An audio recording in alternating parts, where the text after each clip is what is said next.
me tell y'all something. The man really needs no introduction, but you can call him Prime Time. He gets grimy with the best. They're watching close friend, a close prime Deion Sanders in their Dallas sports days. And who knows Texas football, high school football, particularly in that Dallas metro area.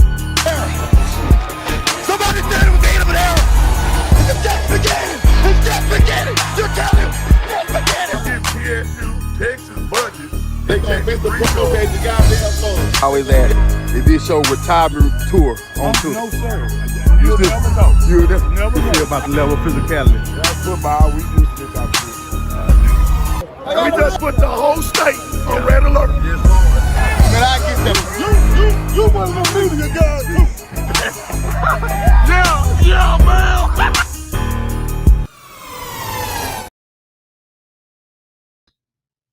It's Grimes time. Boy, I say you one of them media guys. What it do? Mic check. I'm back. This really my official high school roundup preseason outlook. Last week I had Coach Nick Hollywood on for basketball, but we got some in the works of basketball season coming along once we do that, man. But I got a special guest, my co-host, coming on today. Y'all know what it is and know who it's spoken, maybe five. But let me get some house stuff out the way. First of all, if anybody looking for behavior health and mental health, reach out to me. EIS LLC will be looking to have you guys. You have Medicaid, adults and children ages 5 through 60. We love to service you. Have staff, clinicians, and everybody, because mental health is real, behavior health is real. Kids are starting back to school. So a lot of that is important. If you need a case management, we do wraparound services, everything just to fit into the gap. And it's an ED and all individual based on the client's needs and preferences of the parent or the child. So reach out to me, inbox. I'll post my website and stuff later. Another note too, free Charleston White, man. I'm hearing he in Collin County on the weapons charge, whatever, but free my boy Charleston White, man. Hope he be free. He should be okay. I don't know the program, though. It just came across my desk. Another thing, man, I want to send a prayer to my brother from another mother.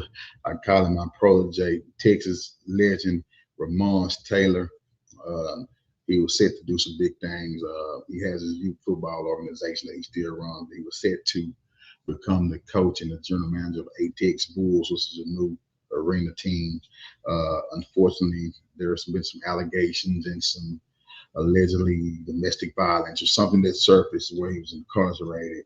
And so he has to step back from it, but who knows what the future holds. It doesn't define him. Always reach out to me, RT, if you need any kind of guidance or help. We're praying for your brother. And sometimes you can convict people in the court of public opinion, but sometimes you gotta let the courts run its course. And that's the case right there. Y'all can see my co-host. I'm looking at him in the backstage. He's fake working like he's doing this thing. But without further ado, I got to introduce my main man, my brother from another mother. He hails from sunny South Dallas. He is the pride of Dallas Lincoln High School. He is 44 Oakland's very own. In the past 10 years, he has amassed over 108 wins with only 23 losses. He is the first Black head coach in UIL history to win 3 state football titles. He has reached state the last 5 years, winning 3. He is 2021 Dave Campbell's Coach of the Year. He is the highest paid coach in Dallas ISD. They gave this man the key to the city. If y'all at the house, wherever you're in your car, put y'all hands together for my dog, the pride of 44 Oakland, Jason T.O. Triple D. There you go. What's up, T.O. Triple? What's up, boy? Hey, Yeah, you know, I had hey, to you get you got right. one of them king of comedy interests, man. You know, No, man, you know I gotta do it the right way, man. I did Nick right. I got to do hey it man, right. and I ain't the highest paid coach in Dallas neither, man. Stop putting false narratives out You there. ain't the highest paid. There was the tabloid said right now you the highest paid in the DHD. Nah, I ain't the highest paid in Dallas, but you know what? Highest paid head coach. Who is then, Todd? Who got more than you? I don't know. I just know it ain't me. I don't care about nobody else. I just know I ain't the highest paid. We're collectively with the funding and shit out there. You highest paid. I don't care what you say. Hey, you know, with my blessings from God, I am. Yes, sir. Now, why are you not at our streaming station, man? You don't do this when you go on the dub, dog. Nah, what happened? No, the freshman. Yeah, this ain't in the contract. This that's what I'm saying. This not in the contract. That's why we had them contract and individual difference, man. I'm getting tired of T.O. Triple D, but I know. No, man. The freshmen just got out of practice, so I stayed up here and watched them today. Oh, okay, that's good, man. You doing your due diligence. You doing your then due I can use the district AC. You know what I'm saying? So I don't gotta get out yeah. You know, that light bill a fool. Oh, I already know. I saw Coach Nick turn his off with DeSoto the other day. He was sweating like. Hey, but you see in Dallas, you know, we still got all our lights. And all lights on. Yeah. You know that's why I told chicks ain't gonna bounce. That's why I told Nick. They got curfew in DeSoto, you know, with lights outside, not in there. Hey man, chill out. You gonna have match number bad man. You have the people coming for you, T.O. Triple. You know they can't do the same thing, man. You know they had the financial crisis right now, but they gonna be all right between Nick and my boy Mathis. If they get far, they're gonna put some stand people in the stands, and they're gonna generate some narrative. But they just can't do it right now. Hey. I just hate to see. I hate to see one of Mathis or Nick chicks bounce. I can see them walking out in the middle of the game. I can see them walking out in the middle of the game. Nick got to put an ice block in his cooler so his meat stay, so it lets me stay when they cut the power off overnight. Say, man, leave them people alone. So they doing all right, man. They got you. How you gonna do your boy MT like that, man? You damn, man. Oh, man, MT knows all love, man. Can't nobody take no jump. They can't be my partner. Yeah, nah, for real. That's what I'm saying, man. T.O. Triple D. You coming off your third state title. I know you're real cocky and arrogant right now. You on your high horse, really can't tell you didn't. So I had to err on the side of caution with you. I got to let you have your moment. How does it feel going into this year, man, coming off a third state title? And as far as the outlook and the expectations going forward?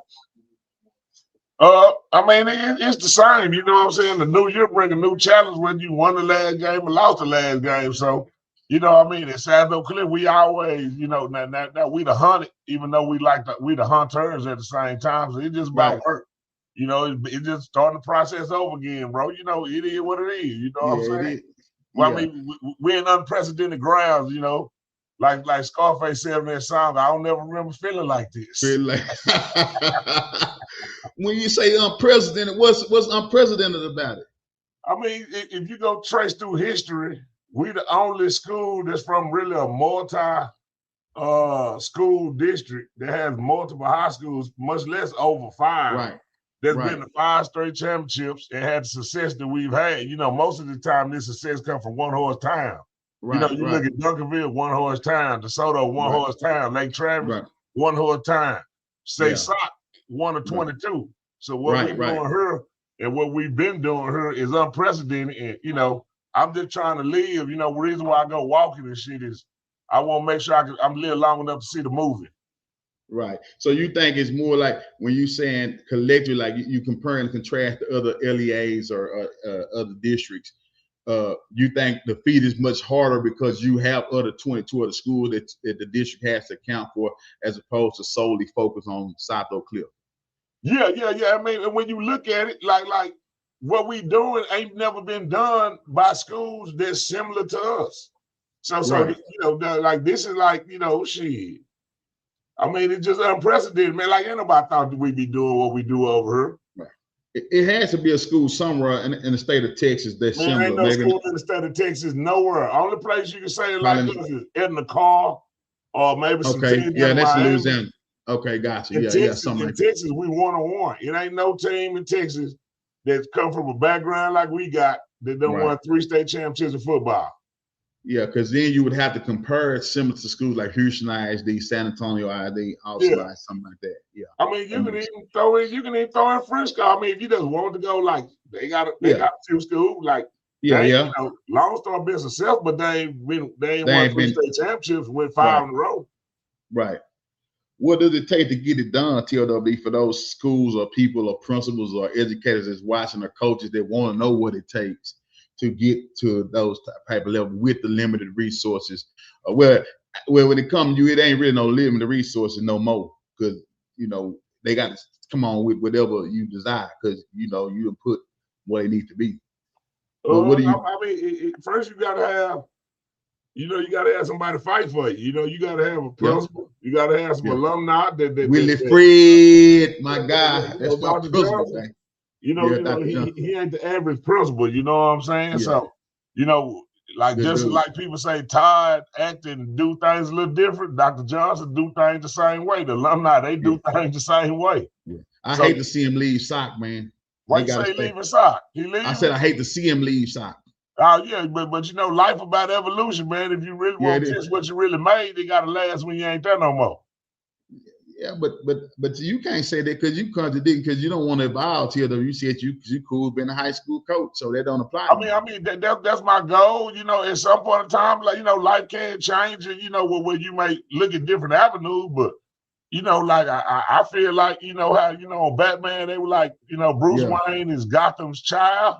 Yeah, I feel like I'm Dallas's child, so I feel like Dallas gonna always take care of me. You know what I'm saying? Yeah. I mean, but that's what I'm saying. When you talk about evolution, I've been advocating and preaching it. Like, I think you could evolve. I think you should evolve. But like I say, I don't know with you at the age and, you know, with the game change and everything like that, I don't know what you could evolve to other than a head coach. I mean, you can be a position coach or a recruiter or something, but I don't see you tapping your feet. It's not like back in the day, the linebackers coach like you did Sam. I don't see that. So I think you, I mean, which is cool, this is understandable. And I was having a talk with somebody the other day, and I was explaining to one of the coaches, I'm like, man, there's a difference. And I don't know, you can correct me if I'm wrong. I say, well, with Todd, I say, I understand his plight, his lineage, because it's like, you know, you got everything paid for, everything you have, you know, you're in a perfect situation. You can ride off into the sunset in DISD. You can take your 130 plus, whatever you got. I ain't gonna, whatever your numbers is, whatever they got on record. You know what I'm saying? 170, 150, whatever you make after tax title, whatever after donors. you in the run north of 180. You know what I'm saying? Nah, don't quote me on that. I'm gonna put the flip. I don't know. I can't say what I don't know what they do. But I'm saying that if you go somewhere else, you might not have that job stability, you know what I'm saying, that you got in there. You might be there a couple of years, then now you got to come back to high school. So I'd be looking at like, okay, do I take the 135, 150 every year and keep that, whatever you make, you know what I'm saying? Oh, yeah, no, I thought you were talking about at college. I'm like, man. Yeah, not at hell, no. You better not, you stay there for that. But I'm just saying, like, local, high school coach. Then you don't got the athlete of the role. You just a coach. You show up when you want this coach. So sometimes that 135, 141, whatever it is, that's a good. Hey man, all I do is coach football. Show up, I got that for the I can ride out till I want to retire. Yep. So those are the issues. But let me ask you: do you ever see yourself want to go to the next level? I possibly, you know, I wouldn't rule it out. It ain't nothing that I'm like just gotta do. Yeah.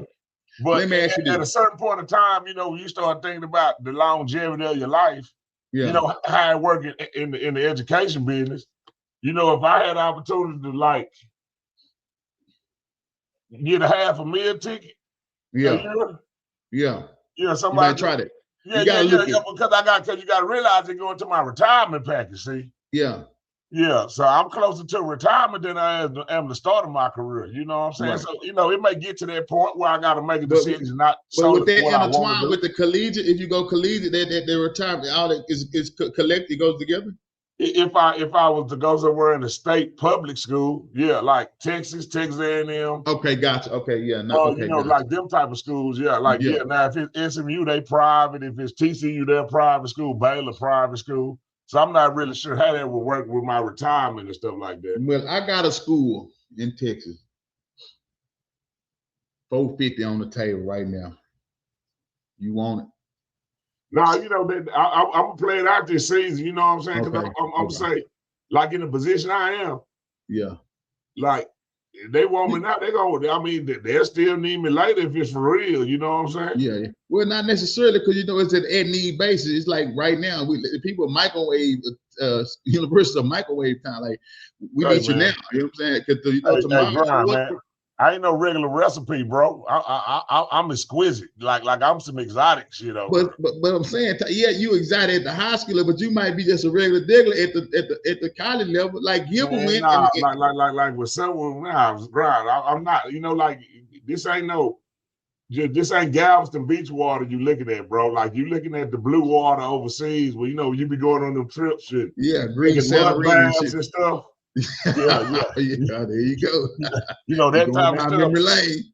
Yeah, you know, like nah. What I'm saying, all right, what's so special about you at the next level that a college gonna benefit? Tell them why you gonna benefit the college. Like, would you benefit them from a recruiting standpoint, or would you be like a coach, or would you be assistant head coach? Or what is gonna take for you to go to that next level? I mean, I could probably fulfill any role. The more I'm into my coach career, it probably would want to be something more off the field where I'm working with the kids, you know what I'm saying? Yeah. And stuff like that. Right. So and that makes sense. And that makes sense. And I understand that part too. But we don't want you to go. I mean, I hate to see you leave because them people gonna go crazy. You know what I'm saying? But you got so much success right now. But I do, like, if you do, you don't. But I would want to see you at a next level, go for higher ground and get more money, because I look at it like this, TLW. You can always come back home.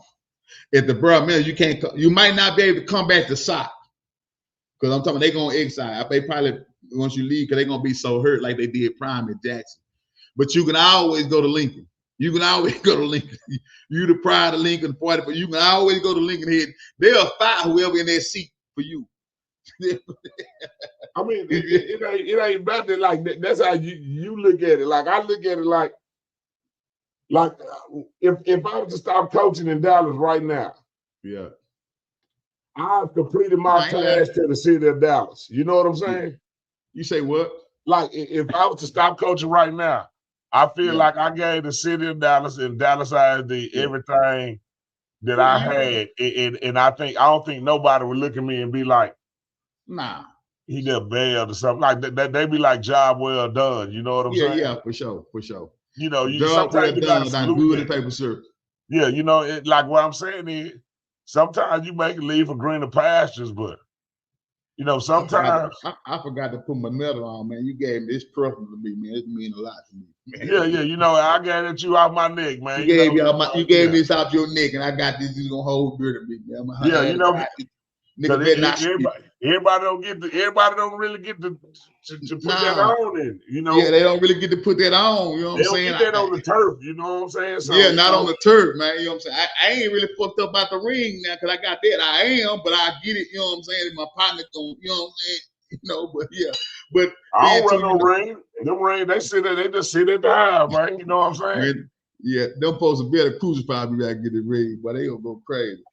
So what changed? What changed how you made in the off season, for your staff and everything like that? Because this is the post Kyle Ward era. For y'all don't know, he lost his defensive coordinator after a long time. What, 9 years together? Ward went to SMU. Probably like 12 years. 12, okay. Well, Ward went to greener pastures to SMU, took a collegiate job. Now this the Dominique Spencer era, right? Yeah, but see, this is what y'all be making a mistake at, Grind. Okay, come on, man. What I'm trying to tell you is, see, that's the mindset. It's been the SOC, it's been the Mecca era, it's been the Death Row era. And all these people have played a part in it. Now, Ward was a key piece, but Ward has moved on And it's only rightfully so that the next person step up, but the standard is the standard. Yeah. What we do is what we gonna do. It ain't like if somebody got to come in and create a whole new system. Yeah, it's really plug and play. You know what I'm saying? And it's really like it's time now to slide to a different seat. You know what I'm saying? So when you start looking at it like this versus this, you lose picture of the overall thing of what this thing all about. It's always been about us. You know, an individual may take the piece of the puzzle out, but hopefully they groomed and we groom people to be ready to plug in and somebody else plug in their spot and keep the shit going. Yeah. I mean, because like I said, you got a system. Can you call plays one game if you want to, or you just ain't? You just want to be a coach? I mean, I probably could still, you know, do it, but I'm still saying, I think Coach Spencer is better prepared than myself to call plays on the game in, game out basis. Him, Coach CJ, I think both of them like get their time. I'm more of a consultant on the sideline. You know what I'm saying? Yeah. It's on autopilot for you. At least you know what I'm saying. You on auto. At least you do got a headset. I've seen the coach don't have a headset. The head coach on the sideline. Yeah. What's the difference? Like far as the coaching scheme and the path and the difference between Ward and Spence, and like what you might see difference from the defense. I mean, you got to probably start judging by the positions they coach. Yeah. You know, a lot of the system that we had was a lot of communication from the secondary standpoint because Ward's a DB guy, you know, at first. So, you know, it probably starts more back end and work itself up. Well, Spence been more of a front guy that work itself back. The key thing with the whole thing is that Spence has been a student of the game and not only learned his part, he's learned the other parts around the defense. And then you got to realize, Ward is gone, but you got to realize Coach CJ played for Ward. Coach CJ been here, him and Spence both been here 11 years. You know what I'm saying? So that's what I'm saying. What I'm saying when you say Coach CJ, what he coach? Is he the defense? He gonna be the assistant D coordinator somewhere? Or you gonna have two defense coordinators? No, Spence the DC, but I'm saying you out like in the Army and whatever you got a lieutenant, you got a general. Yeah. Different people. What I'm saying is y'all been coming to games, and some games y'all may be like Ward caught a hell of a game, and Ward Spence them, Spence them caught that game. Because like this moment has been prepared for long before the general. I knew what was coming. Like, this is not a regular school. That's what I keep trying to say. I like Spence. I know Spence a student of the game. Spence work. He gonna work. Spence watch both film and goddamn the he watched a lot of film. I call him one time. I say, "Ground and watch." I say, "Damn man, they ain't even see. They just got off." You know what I'm saying? But you need the guy, and he hungry. If Spence have a baby, it may be a 42-inch TV with football on it or something.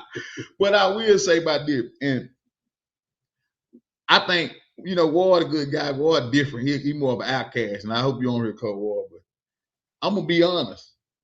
I think Spence fit the Mecca defense as a defense coordinator. I think he fit the mantra. He rah-rah. I like he fit that most. He more the kind of laid back pass. Conservative. Ward belongs at the college level. He's a politically correct guy. You know what I'm saying? But he keeps y'all balanced. I will say that he keeps the balance around that. But man, we DID, man. Huh? As a coach, when you like at Skyline, I was the fool.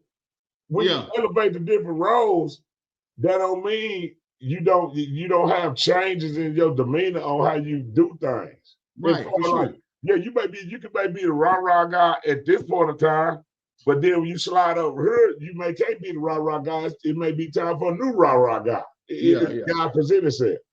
I like the new rah-rah guy, Spence. You should have had Spence D coordinator last year. Let Walsh left last year a couple of years ago. Walsh should have been a head coach at the high school, but I'm glad he did. Why would he want to tell me what high school makes sense for Ward to go to? Like Kimball. Why?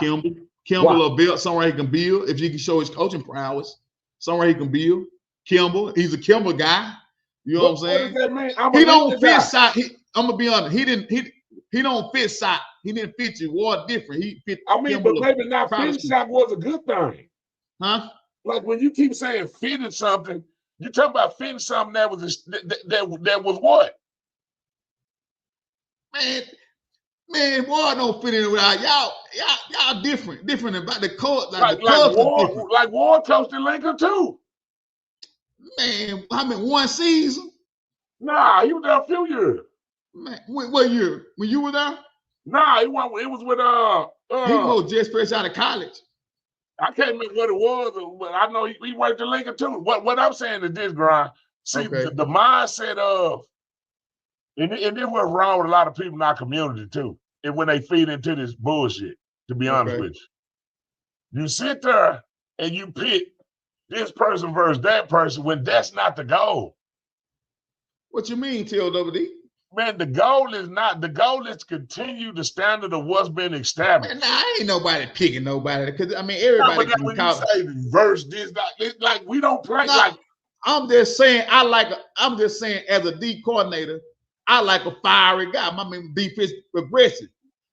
Ward a little more laid back, you know what I'm saying? Which he still called perfect good defense and called good game. Too, though. When you do have a fiery guy underneath you or on the staff with you, that allows him to be the fiery guy, so that ain't needed. Now, I'm not saying this tomato. What I'm saying is everybody have a role to play. Right. And within that role, your role could change based on what you have on the staff and what you don't have. I don't go down what happened. I know you got a lot of goddamn coaches that can goddamn be fill in somewhere. You got so many you got so many staff members. I mean, like, man, you almost got a coach for every 5 players. I mean, it's part of the. I mean, you got to. I'm saying if we do, why shouldn't we? You should. Working. It's working. It's successful. It's working. Okay. Yeah. So I'm an honorary staff member. I'm gonna come out step the D line. Y'all got a stipend package. I thought that John about that. I thought that John about that. Give me a stipend package. I come out of retirement and get it on with the D line. Yeah, give me a little stipend. I ain't tripping. You know, I'm already paid. I'm saying, but I mean, you know, I come with a little stipend, just with the D line or the O line, just add to. You know what I'm saying? Add value where I can as far as getting the camera. You know what I'm saying? As far as your offense, how you looking on your offense? You got Hearn back, and then you got add. We got everybody back. Everybody back. Same system, same thing. Everything is clear. Yeah. I mean, we gonna be young at some spots, talented but young. You know, we got a quarterback that got a lot of experience coming back. You know, we replaced some guys up front, but we still got 2-3-year starters up there and a 1-year starter up front. So, you know, we got. Give me your key guys on offense that you need to have a good season to get back to state again. Like some of the guys that you expect to have a breakout season, or some of the guys that you need to have a. I really ain't fit to go into the. I mean, I think this year's team, it need to be an overall team thing. It ain't gonna be about one player, right? Get there another. You know, it's gonna be a team. I mean, everybody know Brian Swanson is Brian Swanson, but Brian Swanson can't do it by himself. Everybody know Dooney is Dooney, but Dooney can't do it by himself. So it's gonna take. It's about more leadership stuff and allowing young guys to grow up, but at the same time, seniors to make sure they lead right. You know, and get us in position where we need to be. And no matter how it goes early, you know, we got to stay steadfast and be locked in, bro. Like we gonna be straight like we sock. You know what I'm saying? It don't matter who. It past the point of who we got on the team. It's about do a motherfucker walk out there with sock on their jersey. Right. If they come out there with sock on their jersey, they don't went through the same battles and things that the other people. But I'm saying it's obvious. It's a new team. It's a new look. Where are you young at on the offense, or what do you think you need? We inexperienced at the receiver spots. At the receiver spots, we inexperienced. We got some talent, but they inexperienced, and we inexperienced at running back, but we got some talent. You know what I'm saying? Right. So they're probably the main 2 spots that we probably the youngest at, but we very talented.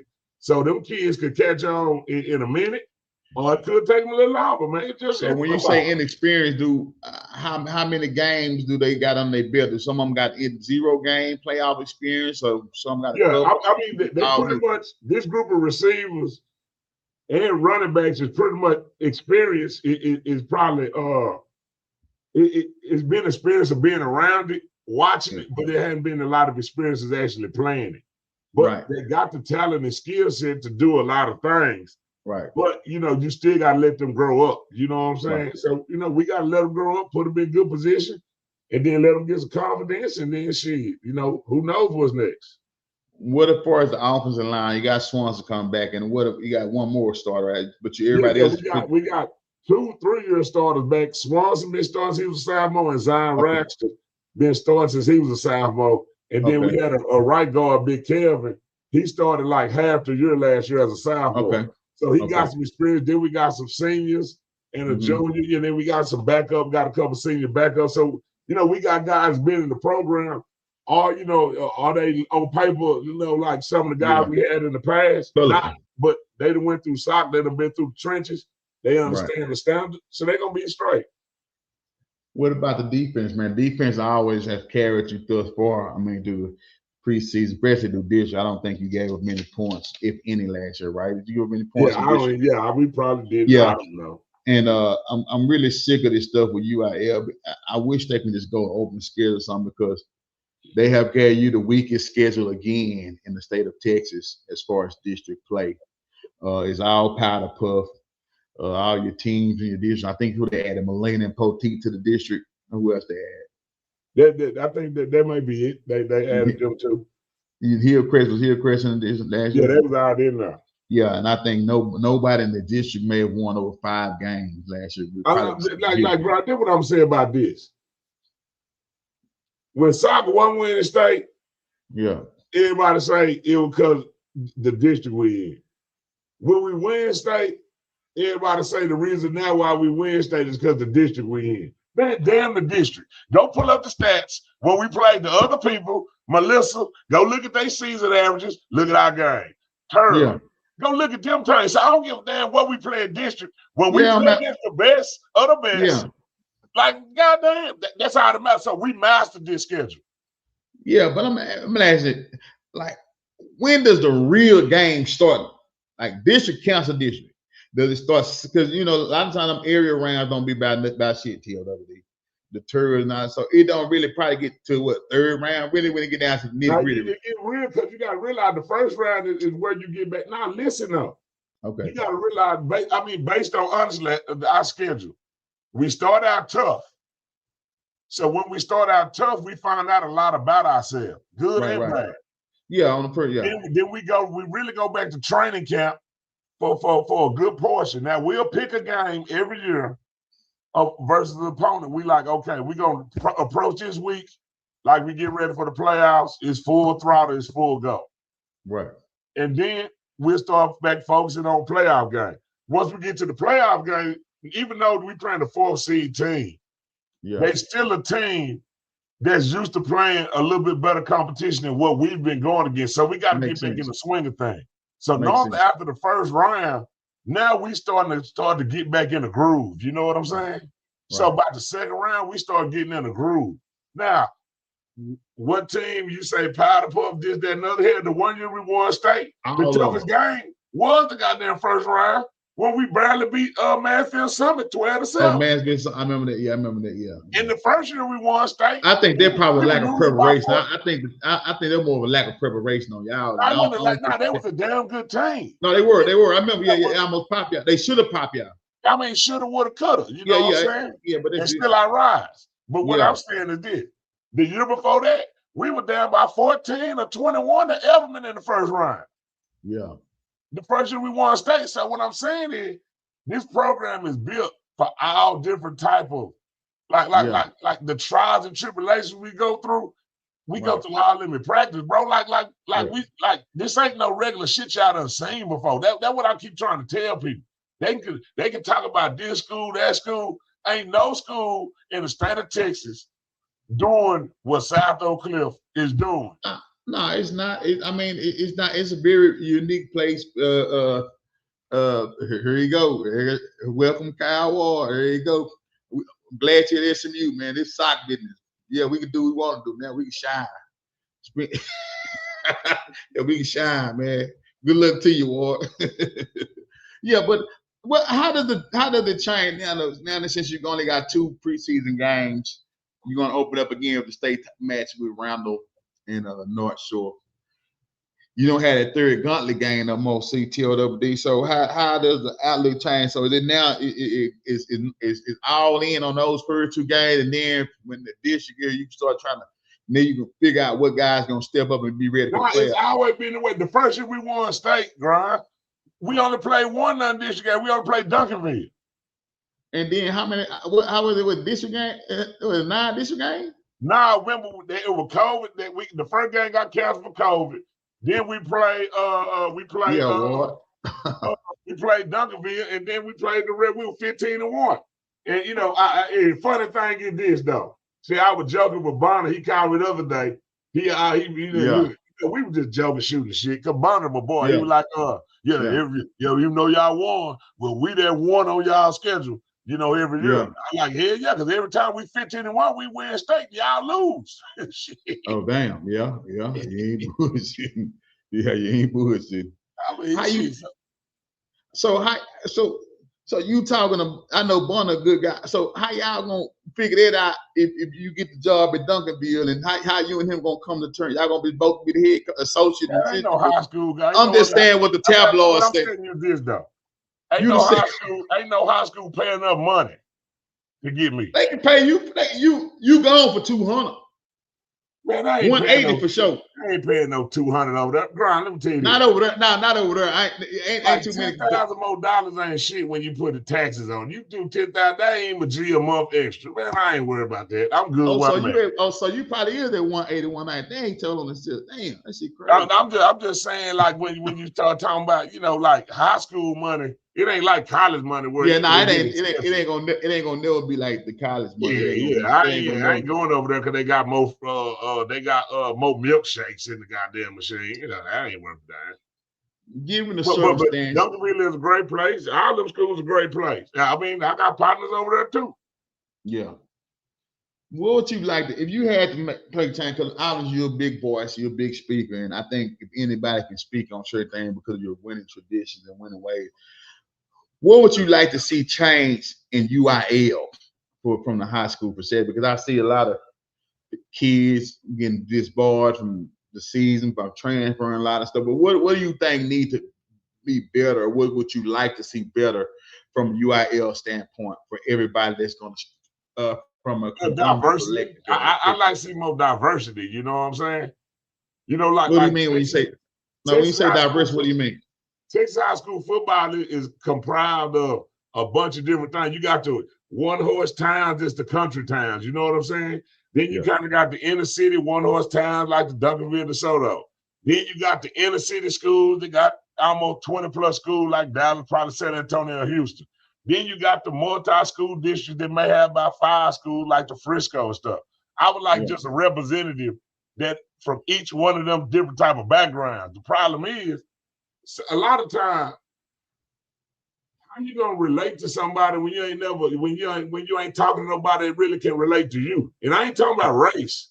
I'm talking about just the makeup of what you experienced as a coach coming up. Like you can't compare working in Cypress to working at DISD. That shit don't compare. The same way I ain't gonna compare working in Dallas to working in Salina. You know what I'm saying? Like it's all about location and the socioeconomic status of the location of the schools. Like, I mean, you like it's just like saying you play what you play on the schedule, you play what you. But when you want diversity, what are you saying? You think you force the makeup of different particular school settings. Like you got big school districts, small school districts, medium school district. I just would like something that represents all the different makeup of what UIL consists of. They do have that though, Till. Unless I'm not following you, right? Ain't nobody down there working like find somebody down there working in the city. Find what you mean? I'm trying to understand. Somebody down there that worked at inner city school. They came from HIS. Oh, okay, my bad. Okay, yeah. Okay, you're saying or Fort Worth. Yeah. Okay, you're saying far as the staff and people that make the decisions. Yeah, I'm just saying. Okay, gotcha. It need to be compiled of a variety. Because now ideas is balanced out. It makes sense because it's more like a court now. Then you got the old. Then I know you have a lot of old those people that are on appeals and stuff. They're a lot older. They be in these gym neds and all these boondock towns, and then a lot of them are more. They don't look like us. You know what I mean? So they making a lot of decisions and don't consider the demographics really in question. So I mean that's a good thing. That's my whole thing. It ain't about color, cause you know, I know I done met a few coaches that ain't my color that I'm cool with. You know what I'm saying? So it ain't about that. I just like the diversity of people that come from different backgrounds. Like Right. everybody coming from a background of where everybody got money, then can't nobody speak for the poor people.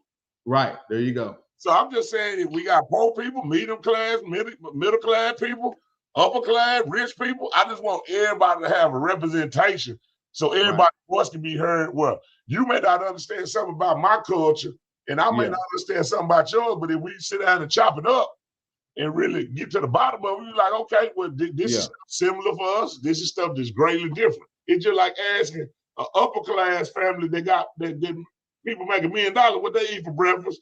And then as the poor kid, they don't have no money. What he eat for breakfast? They gonna leave each other like they both crazy. My boy Kincaid, he said he cooked meals and he don't eat. Hey, Kincaid, he been eating no paper plates lately. I ain't know you ain't seen no meals lately. So how do you change it though? Like how do you get cause who comprises the UIL board? Is it voted in, or are they grandfathered in, or they assigned?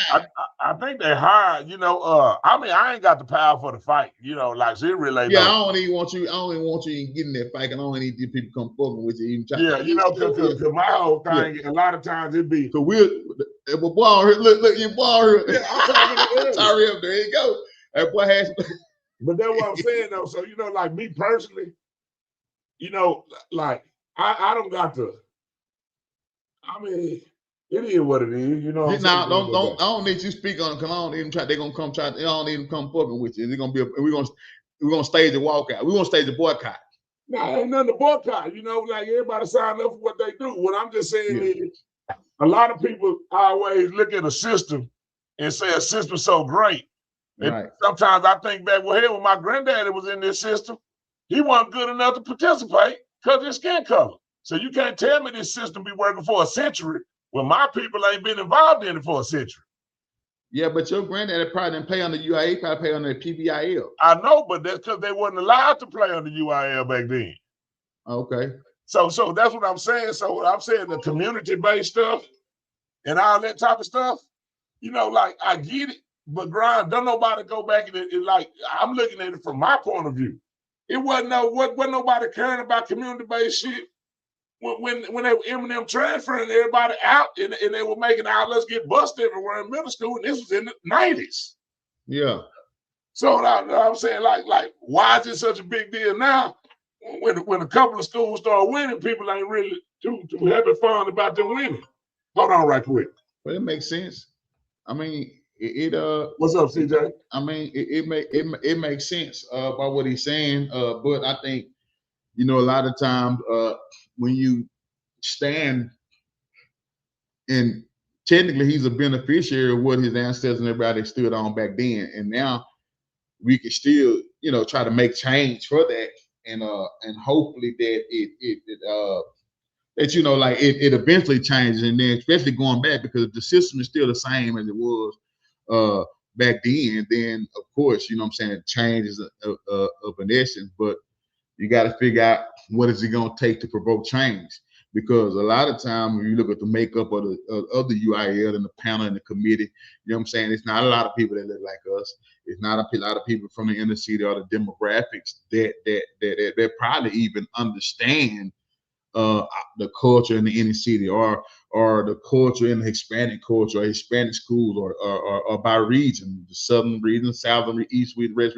They may not understand it. So, you know, it's there you go, Till, though. It's you know, it's. But that's what I'm saying. So that's what I'm speaking about.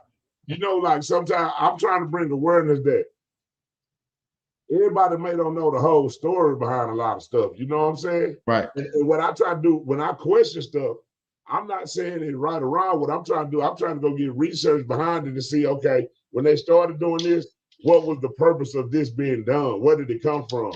Right. What was the initial case that made everybody start thinking, oh, this, that, and the other? Yeah. But I mean, like I say, what will it take to change? I mean, it's gonna take people that fight for change. You know, like I mean, I really ain't. I mean, I you know, like man. I mean, I understand. Like, it really don't bother you because, like I say, I don't think it has affected you. Like, you've been successful in spite of the parameters and the pound and everything hasn't been in place. You know what I'm saying? But I know you're advocate for the people and for other institutions and other local education agencies that may need somebody to stand up for them or may need to change. You know what I'm saying? Yeah. So, but I mean, but the problem is though, a lot of times, and then when you do that, a lot of people try to fit in a system that may not initially been for them. You know what I'm saying? Right. Like, I don't care. You know what I'm saying? Like, but it's a lot of cats. So then them cats start to look down on the people that don't care. Right. Like the last 2 years, they asked me, like, I didn't want to run for no PSCH thing or whatever that is at coaching school for none of that. But I just feel like if somebody nominated me like that, I gotta do it.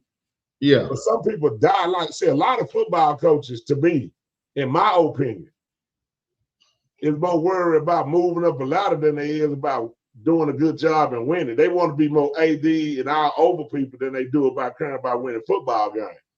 Well, I didn't get into football coaching to be no AD or nobody doing that. That ain't what I got into it for. Right. And a lot of football coaches is only the AD because that's the way Texas start paying them more money.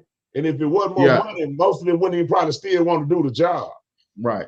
But because what I'm saying, that some people have that title and still don't do the job.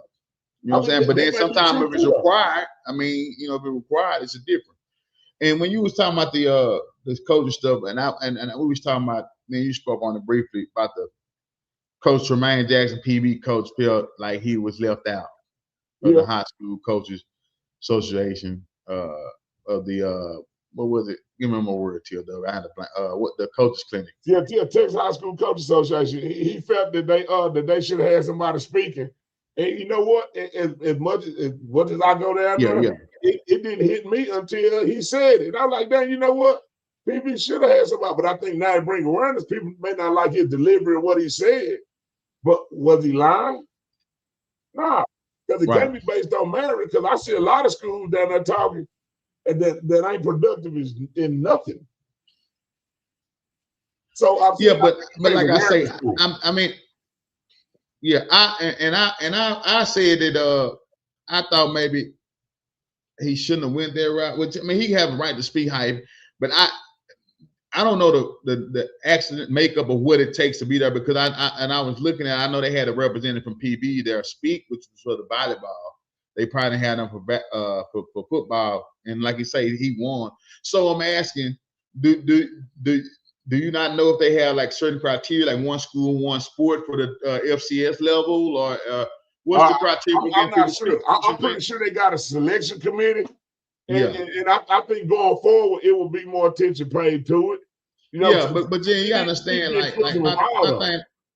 It needs to be inclusive of all coaches, though, Brian. Like from the NAIA, Division 2, 3, FBS, the big schools, like a lot of stuff like that. But a lot of people be like that, it's about the big dogs, but a lot of these kids ain't going to go play for the big dogs. Right, they not. But my thing is this. Just because you have one successful season, that doesn't mean you have a right of pass. That don't mean you have a right of passage to everything, right? It ain't about that. Because before then, they was 4 or 5 games. So I'm just saying, he didn't ask for himself. He said for a chance for his assistant coaches to speak, to give them a platform to show what they knowledge. But if it's still like him speaking, still a representative of PB football speaking. I'm saying that might be that's still saying, but it's still a platform. Right. So what I'm saying, he's not wrong about how he expressed it. And I think it'll bring awareness to it going forward. I'm all for it.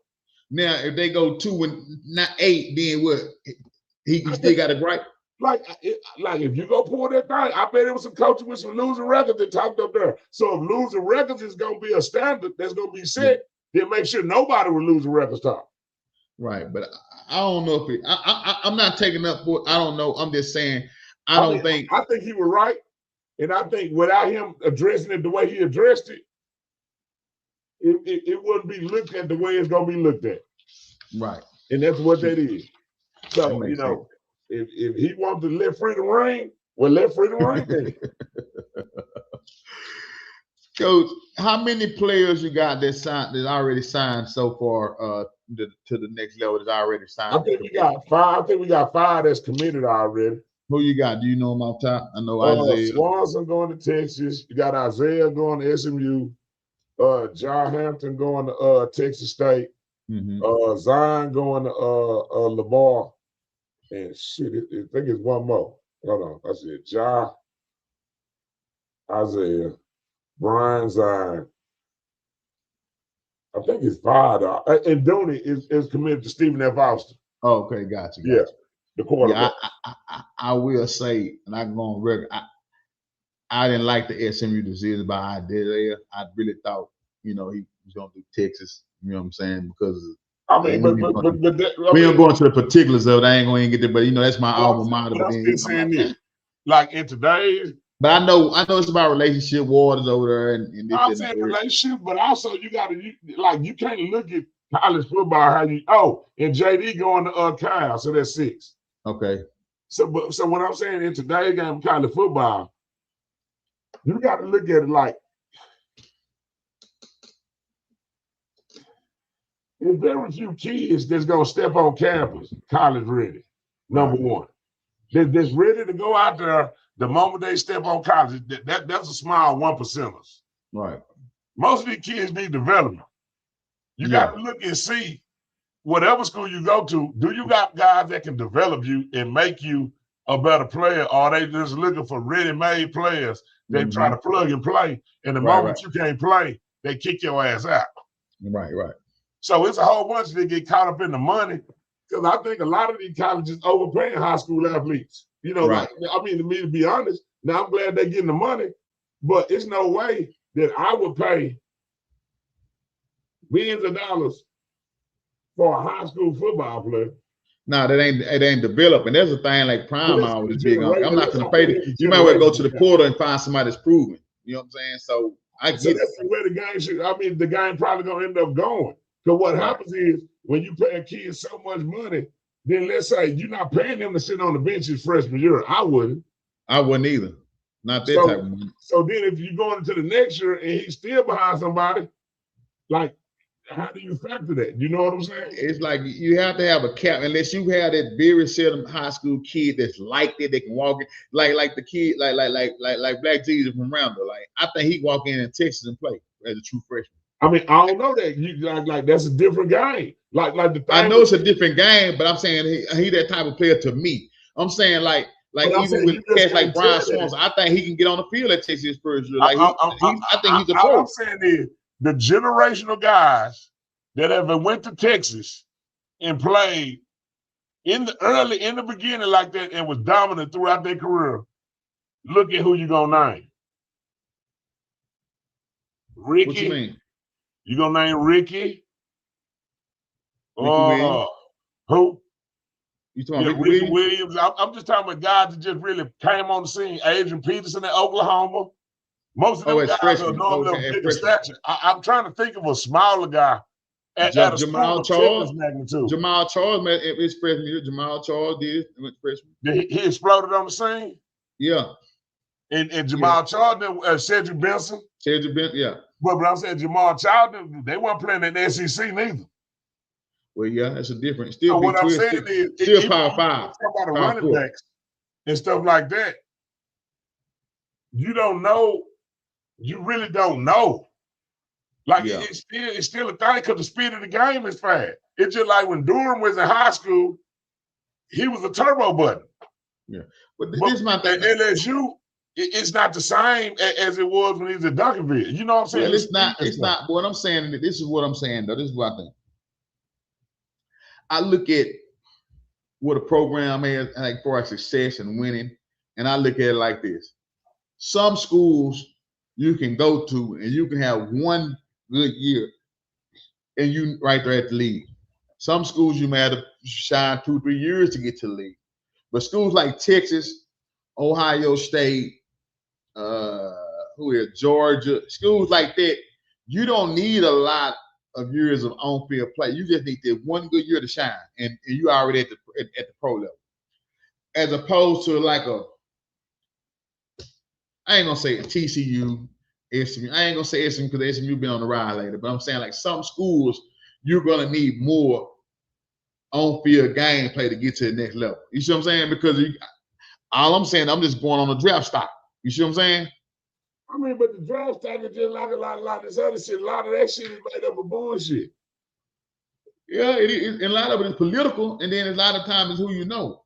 So I just, like I say, I'm just saying for parents, when you're making your decision on school, sometimes you can't look at the money that they're gonna offer you, because that extra 150, 200 you may take, they may put you at a school where you can be at another school for a little bit less, but then you right there at the lead and you're gonna make money long term. I mean, but the way you make more money in college now is not. It may not be signing for the most money in the beginning. It may be getting on the field is what gets you paid now in college. Right. If you get on the field, no matter where you at, somebody's gonna want to come take you from there to keep moving you up.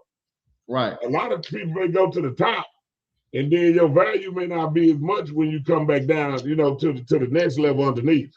Right. So like Texas gonna recruit. I mean, like Ohio State gonna recruit. All the big time schools gonna recruit, and their job every year is still to out recruit what they recruited. Right. I mean, that's just the nature of the beast. They're not wrong for that.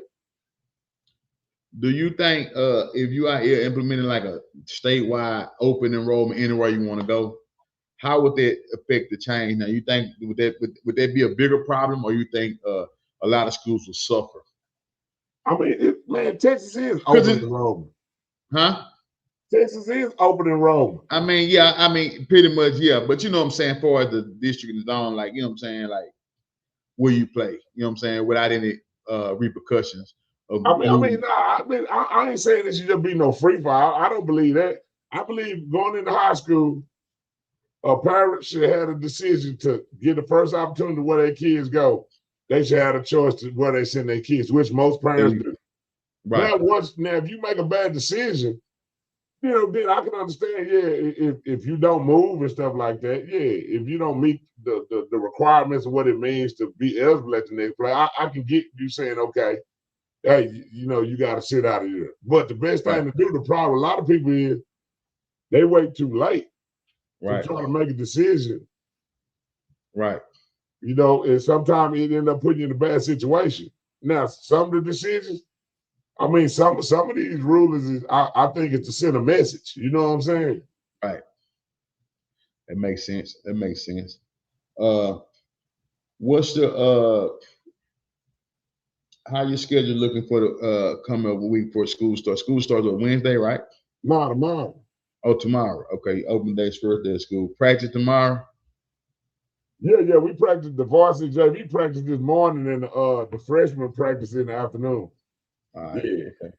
What do you got any new coaches that you add? I missed that part that you add to the staff. Or everybody's the same last year. Pretty much the same. I'm trying to see. We officially got Ellis Onick. He played for us at Skyline. He was had previously been at Richardson, Burton, Skyline, and some other places. He on staff with us, and we got some other people that possibility we ain't for sure yet. One thing we can get out of here a little early, like I got to do a couple of things. Man, I'm about ready. Nah, you talking all that crap. Give the people what they want. Right now, do you think if you have enough what it takes to get back? Because a lot of people, they don't think you're going to get back there, state to win. Hey man, give me your inexperience. Give me your inexperience. I'm saying, Brian, like, what does what people think of matter? It don't. Like that's what I'm saying. Like what they matter. You know what I'm saying? Like, do you think we care at SOC what people think? Okay, let me ask you this here, TLW. Yeah, like what people are think. You a better team off last year than you are this year, you think? Or at this same time of the year? Yeah, we can go at the same time of the year if you want to. I'll get more feet on that after first couple of scrimmages.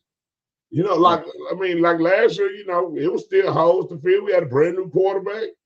You know, so it was still holes to fill. He had pieces around him. Right. If you had to go with the field, what would you start like the needs you feel that's most important need to feel that's most important? Like if you had to go in order. I mean, it's always up front, over all that skill position stuff. Like that's where we got to be solid at. That's where you can find skill. I think the trench play is what's gonna get you to where you need to be. And that come from good schemes. You got to get kids playing hard, being technique and fundamentally sound. But all the skill shit, that's probably why a lot of schools in Dallas were losing all them years. Oh, because of the trench play, the trench play. Yeah, but everybody worried about having the cold receiver. Then somebody put a safety over the top, and the quarterback just throwing the ball up in the air.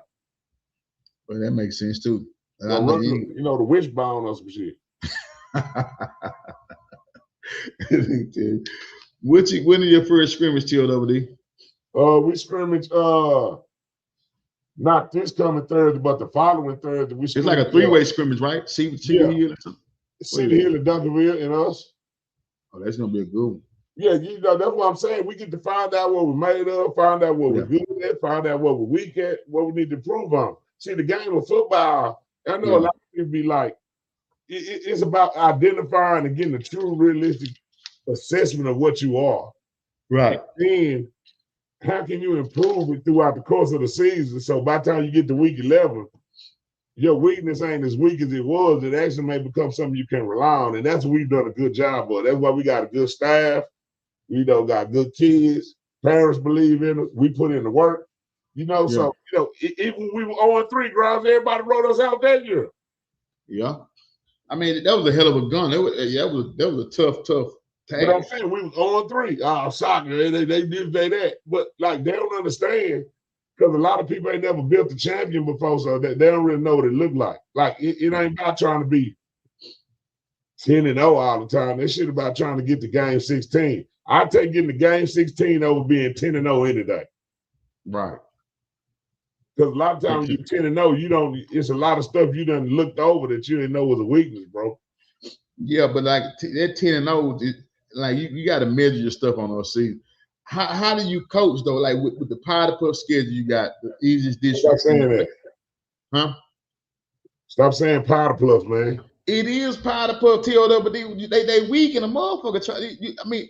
Todd, but because that's ain't nobody won past 5 games as in a district, so I got to make it plain for what it is. That's what I keep saying though, Brian. You only play.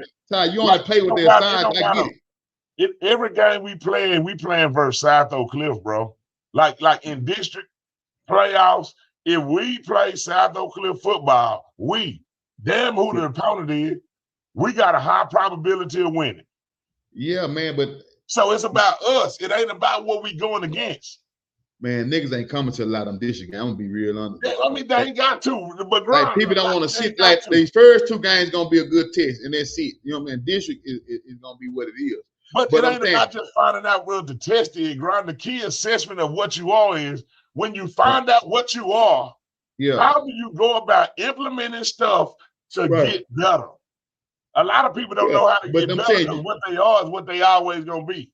And what's crazy about it, you do have the luxury of experimenting and playing around with it because the district is so weak. So you can really see what you got, especially you'll see what you got the first 2 games.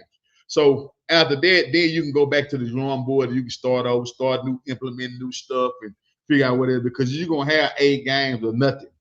Nah, we don't get back to we don't drop no new stuff. We get back to the basic. We treat when we start district, it goes back to we back in training camp mindset. Right. Training camp. We go back to the basic fundamentals. And then we build it up for the next 8 weeks. Right. And then we see how good are we coached in them 8 weeks, not by playing the scoreboard of the opponent of a district game. Right. It's by what we evaluate on what we're doing in practice. And every game may be treated with a different situation.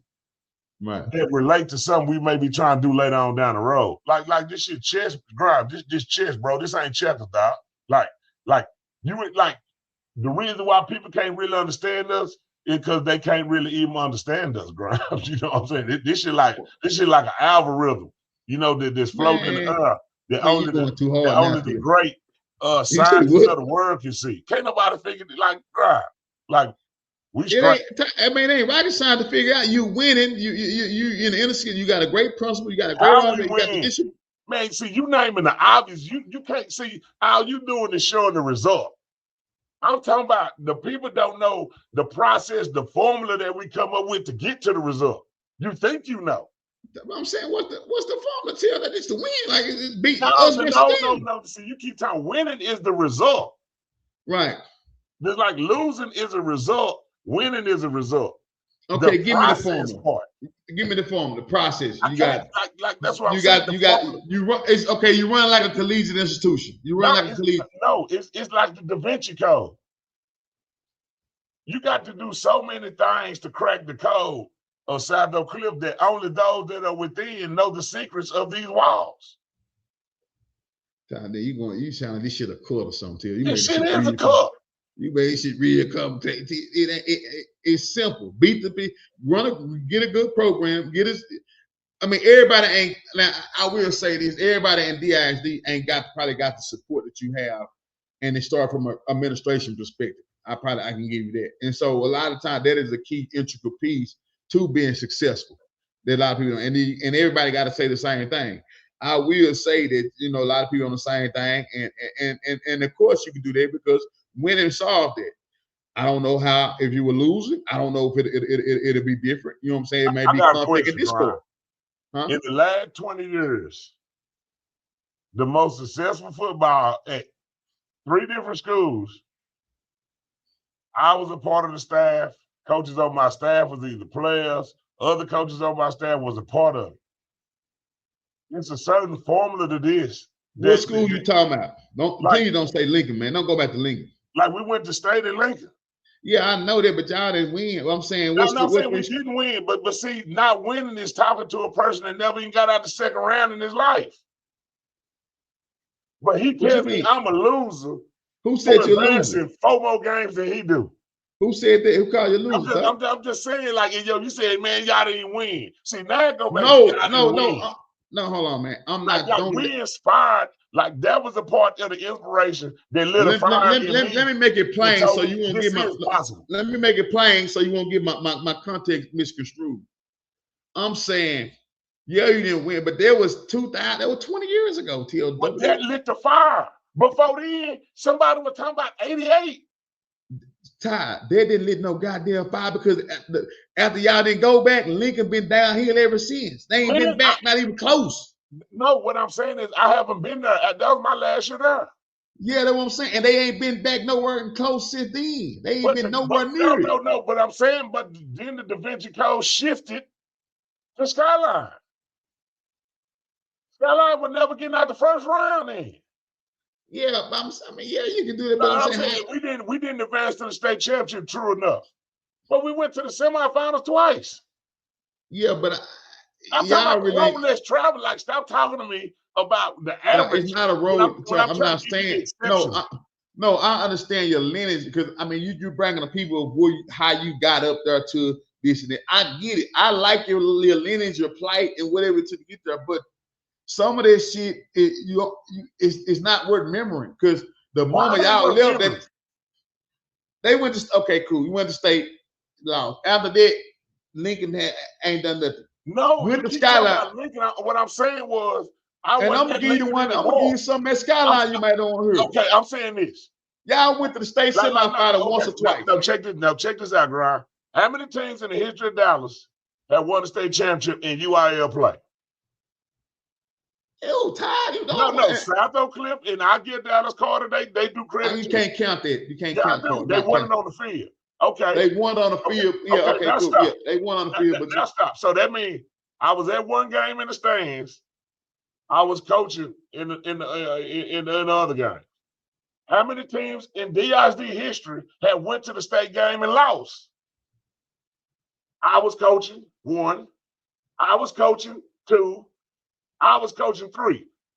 Yeah, position. No. So the teams that have advanced to the state championship in DISD history, I was a part of 4 of the 5 teams.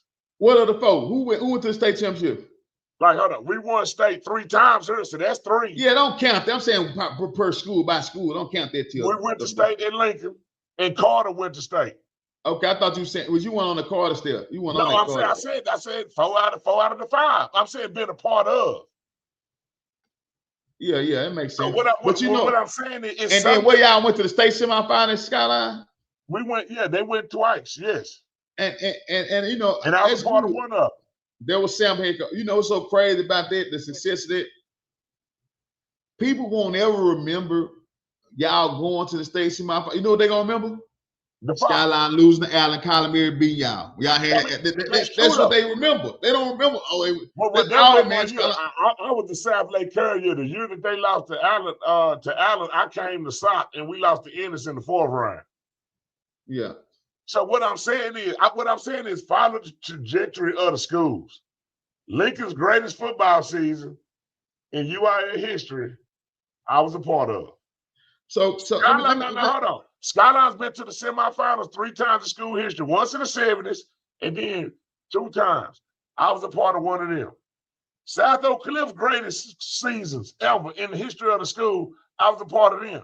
So what I'm saying is it is something that everybody can want to know, but they may don't understand what it is for real though, bro. Like it's different. So tell Triple, you saying all this and you was assistant. So you really trying to pat your own self on the back, really say that it's a Todd effect as what you think. It's the same way here. You mean to tell me just because I'm the head coach? Yeah, people say my name more, but every coach here was a part of the puzzle. So it ain't just like hey, yeah. Okay, let me ask you this here. Let me ask you this here. I don't even know this. How Byron Eaton them? How Antonio Jones? How Courtney Herndon? How Antoine Cumpy? There's Lincoln, man. There's Lincoln. How all them cats that was there? Let me ask you this here, TLWD. Because you had a significant impact in your lineage and you've been a part of those, so you do know how to. You've been part of winning organizations, winning programs. What I'm saying, are you saying cats that you got? How many people on your staff that has experience going to a state other than you? Everybody that has coached. Hold on, let me go back. Dominique Spencer was a player. Spencer, other than that's Scott. Y'all went to state semifinals. Was a player, but I'm gonna take this back a little further. I'm talking about coaches, TLWD. Hold on. As much people talk about Kimball, the furthest person ever went to Kimball was Kyle Ward in the playoffs. Ain't nobody in Kimball history been further than Kyle Ward now. What are you talking about, man? I'm talking about for as play. I'm saying I'm for as talking about like it's a certain group of guys that this shit about though, bro. Like that what you're saying. No, what I'm trying to say, because it's okay that you want to give us your lineage and pat yourself on the back. You have every right to do so. But what I'm saying to you, because you're going back from Lincoln, Skyline, cool, all that. That's cool. Great history. That's because that's the expectation of the idea to get 2-3 rounds irrelevant.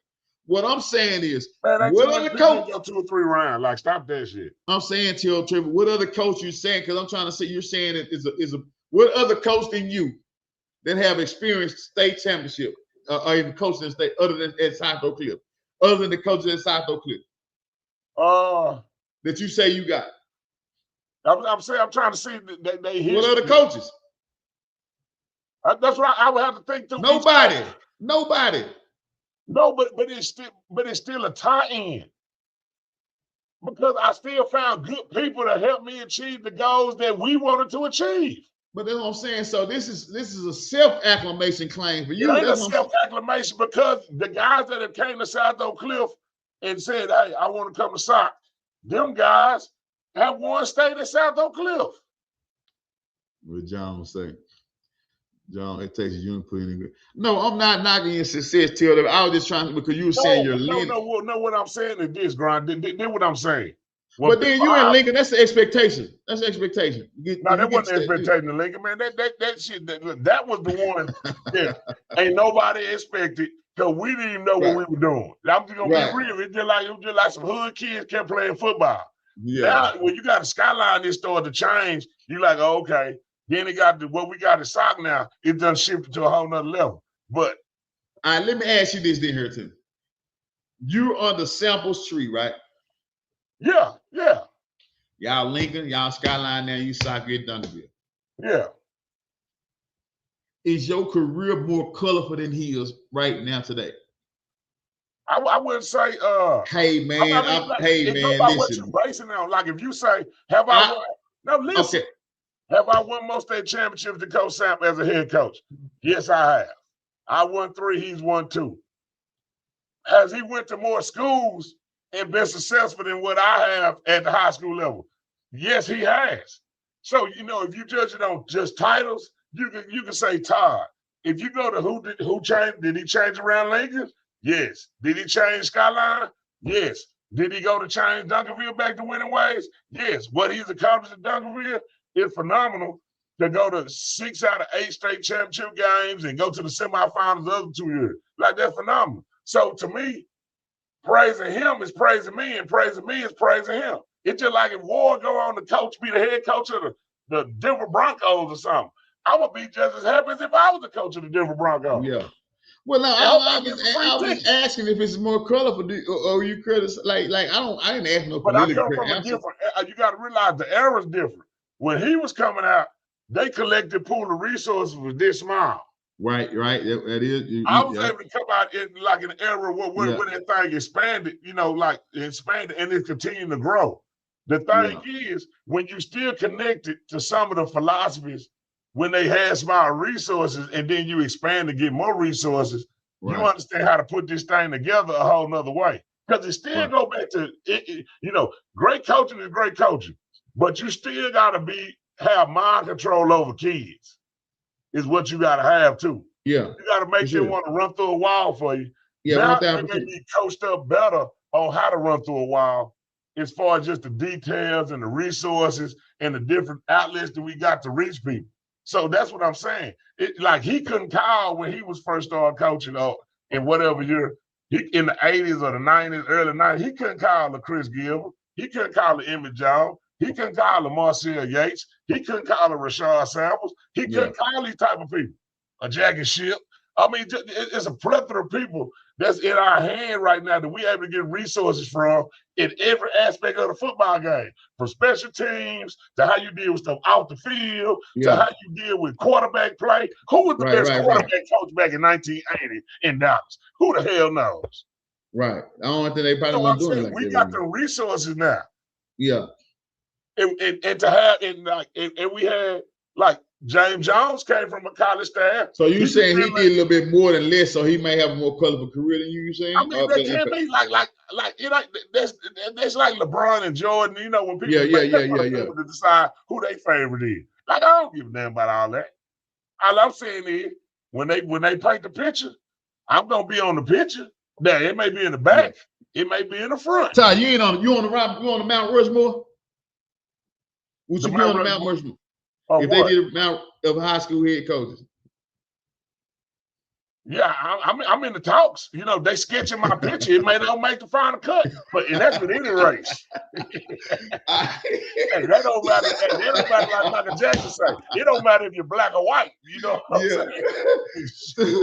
Who you got on Mount Rushmore, Todd, of the high school head coach you had to put them? There's only 5. Nah, it's 4 people on Mount Rushmore, Grimes, ain't it? I mean, 4, yeah, 4. I mean, 5. Well, I see 5. I thought they put somebody in the corner. Nah, bro, you tripping. I think I looked at Dr. King statue. I mean, really, I would say Samp, but longevity, what he's done in multiple schools. Nicky. Yeah. I would say I would give Samp. I would think Samp up there. I don't know, but so what are you basing out of? Because it's a lot of Caucasian coaches that. No. I'm gonna get to them. I'm trying to think of them. You know what I'm saying? Todd. But I also consider the makeup of like you can. Then when you start getting into it, you can say Tim Buchanan. Like the thing with Tim Buchanan is I'm gonna simplify it for you. I'm gonna simplify it for you. Give me your 4 Mount Rushmore black coaches. I mean, I'm gonna have to think. I'm probably have to say Samp, Claude Mathis. You gonna put yourself in there? I mean, when you voting and stuff like that, I don't believe you're supposed to vote for yourself. Yeah, man. I mean, like Jay-Z okay, say, man. bro, Okay. That's what the base at Man, the it don't cost nothing to be real. It's okay to pat yourself on the back. I'm gonna say 1 or 2 right now that I'm thinking. I'm gonna go Claude, Sam, and then depending on Willie Gaston, he get another one like he up there. Yeah. Let me ask you this then, since I know you have a soft spot for samples, and I get it. I ain't got no soft spot for samples. samples. No. It's like Mr. Miyagi Daniels, son. I get it. I understand. Like I wasn't listening that good when I was a lawyer. He used to get mad at me. Yeah, but now it's like when it comes. I see y'all got like a little. It's y'all got compassion for one another. I get it because I'm like when it comes to sample, you come with the politically correct answers and you nice, but then you don't want to be nasty, and then you kind of err on the side of caution because you're not going to take away his flowers from him. You know what I'm saying? Because you come on his street. I got to grind. Because looking at these names, I'm gonna go Sam, Mathis, Freddie James, and Allen Wilson. But they ain't won those state titles though, TOW. Allen Wilson won. He was the first. Like he won 2. When? He won at Paris and he won at John Todd. Oh, okay. I'm thinking DISD. I'm thinking DISD. You're right. Yeah. So I'm gonna go because I like Allen Wilson. Yeah, I like Allen Wilson too. Yeah, because he a funny dude though. You know what I'm saying? Yeah. Like he keep you rolling. All right. Since you don't want to compare the trash with Sam, because I know you. This is your career more colorful than Cloud Matches? No, I think Cloud been doing it longer. You know what I'm saying? Man, fuck the long shit. I'm like, we ain't finna start this season out not keeping it real now. That's what I'm saying. Like, come on, bro. It's all right to say yes and like what you. I mean, if you compare your resume, Cloud Mathis has 3 state titles. Todd has 3 state titles. Coach Mathis has more 5th round appearances than Coach Todd had. So I'm saying the longevity of Cloud, what he's done there, I can see somebody saying, Mathis. You know what I'm saying? And that, like sometimes when you're in a room, see Grind, what you don't understand, bro, is when you in a certain room, you know, it ain't really no argument and no disrespect. No, it ain't no argument. It's a good debate. It's a good debate. All 3 of y'all my favorite guys. No, but listen to me though, Grind. See, it's a building. See, some people get in the building, then some people get in the room. Yeah. And then some people get to sit at the table. Now, see, I'm like LeBron, you did it in the hood though, Taylor. So your plight is your struggle is a little bit more triumphant. You know, they say the harder the conflict, the more glorious the triumph, man. But the key is though, bro, I'm at the table. Yeah, you're at the table. So it's a round table. So you know who the head of it. I mean, that's debatable by the barbershop. Yeah. Well, I get to sit at the table. See, sometimes the honor is being in the room amongst greats, while other people want to be the greatest of the greats. Right. I mean, that's fine.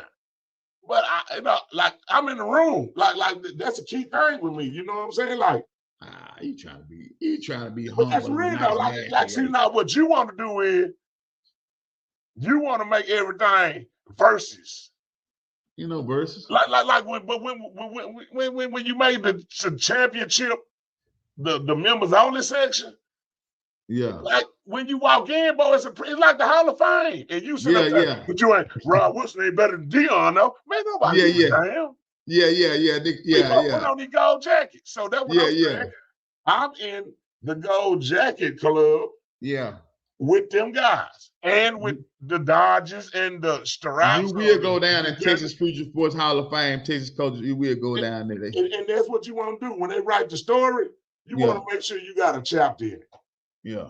And I think South Oak Cliff has the greatest chapter. Like if it's the book, I hope they don't leave it the book of Enoch where they leave it out the Bible or something. I want to make sure they put our book in the goddamn Bible and don't leave our chapter where you got to go to the Dead Sea Scrolls to find it. Like our chapter need to be this damn big in the Bible right there. It need to be about 400 pages. Gary Bird. Because it's the greatest story of Texas high school football, bro. Well, why Netflix? Do we need to get a Netflix documentary? I'm gonna do a documentary. I got enough footage. I can do a documentary. I'm gonna do my documentary. Man, that's why I told you why I've been working out, because I'm trying to make sure I live long enough to see the movie. Yeah. I'm trying to figure out who's gonna star as me in the movie. then we gonna even catch somebody as you, Dre Grind. yeah. I gotta cash because me, man, extra. He say somebody go poo. We gonna make you. We gonna make you pops from Power Raising Cane. You gonna be pops. Man, stop, man. I should be a big character, man. Big influence over the years. I got get some more years up on my belt. But that's the real thing though. Like it's been some stuff. Like people can speculate, but see the thing about South Oak Cliff is it's been a cult-like thing. Yeah. Where only those that have been in this inner circle, like not the people like just because you at the school or just because you did, like it's a certain amount of stories that eventually, when it all come out, people gonna be like, damn. Like Grind, name a better story than whole little Dallas black kids, underprivileged, they all supposed to be poor. They dumb, they the school of F, they get renovated out the building, the kid boycott, and then come back and win. Go to 5 state championships. They didn't boycott, they didn't boycott, I don't think. They just went somewhere. Yeah, they did, they boycotted. So that's what I'm saying. Name somebody else like that. Yeah. Like Carter would have had a different story, but it didn't turn out how I wanted to. I'm saying we can't talk about the coulda, shoulda, why. What I'm saying is, but Carter had a different makeup. Carter had. So you think somebody needs to pick up the story? Netflix, somebody. It's like Grimes. One day, I don't know if we gonna be here, but Lil Grimes. Yeah. We gonna be watching the Remember the Titan story of South Oak Cliff. And be like, oh, my dad, that's my daddy right there.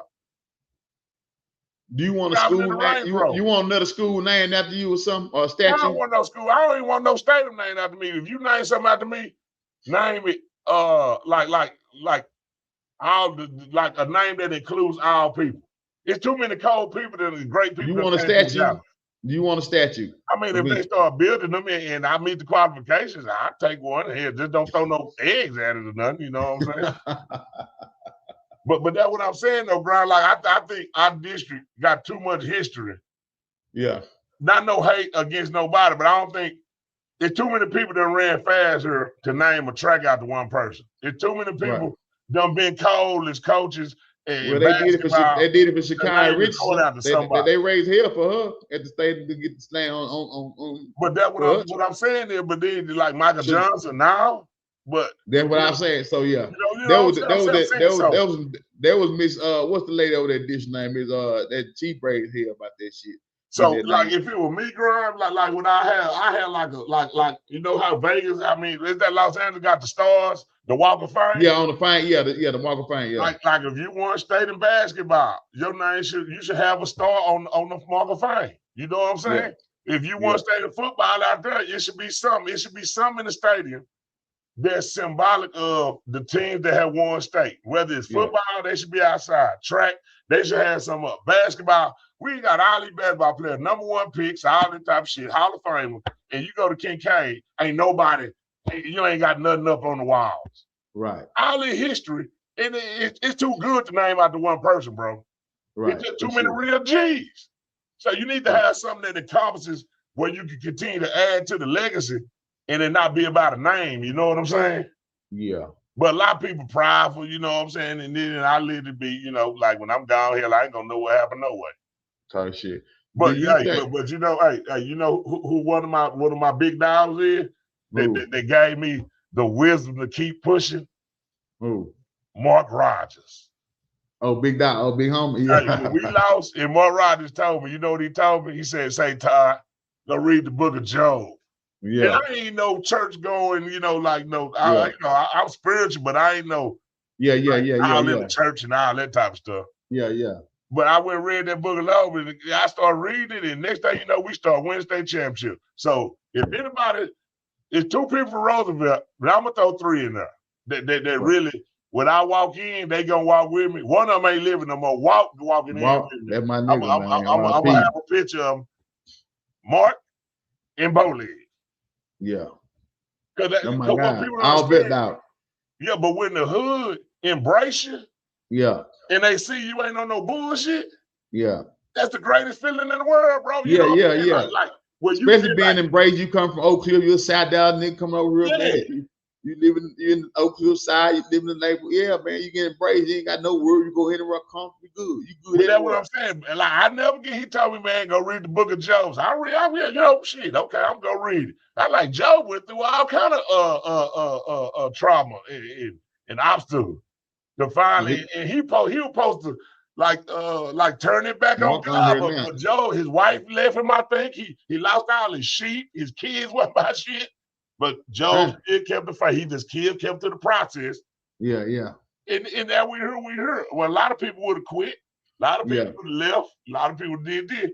But the guys I had in me, we stayed 10 toes down, and it wasn't easy. But we where we at. So why ain't the greatest school in high school football history, bro, in Texas? Do you think you need to accomplish more? What is you think you can accomplish more? You think you've already done enough? I ain't gonna say accomplish more. Okay, let me ask you this. Okay, measured by wins. Okay, what else do you think you can accomplish at the high school level? Oh, I think you can have continued success. Like it's good to, like state championships is great. Winning is great. That's what everybody get into it for. Right. But the real accomplishment, is when you see guys like we got guys on my staff right now that was former players here. Yeah. That is now coaching. So you start to see the evolution. Like I coached Coach Spencer at Skyline. When Coach Dansby was here, I coached him. Ward coached Coach CJ.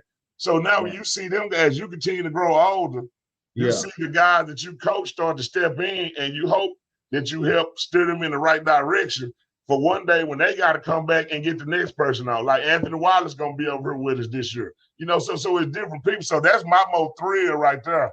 It ain't what I see. It's the guys that I may have been attached to that now I see they coming into their own thing. You know what I'm saying? And I'm allowing them to blossom. It ain't no thing where they ain't getting no sunlight. Everybody gonna get some sunlight. But to see them guys, and I can remember back when playing again. Hell, I was a coach when Coach Ward was playing. Yeah. You know what I'm saying? When we played Lincoln versus Kimball.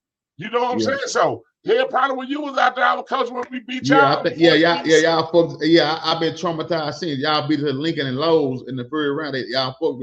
You did, but y'all wasn't gonna play. And it's no good deep. Y'all wasn't playing no good. And I remember I was so adolescent. I had to apologize. I put Samp on the sideline. There was this dumb bonehead shit as a high school. You weren't disciplined as a player. You wouldn't think. And you go back. We were just caught up into the moment. We were just caught up in the moment. Sideline ruckers and get out the way, like that. But I'm still traumatized from that game because y'all called 3 touchdowns back, and I think that y'all did it because they feel like y'all can go ahead and beat in as opposed to us. But we damn sure kick y'all ass off the top. But you know what the score to end this game was going to the fourth quarter? What? 7-0.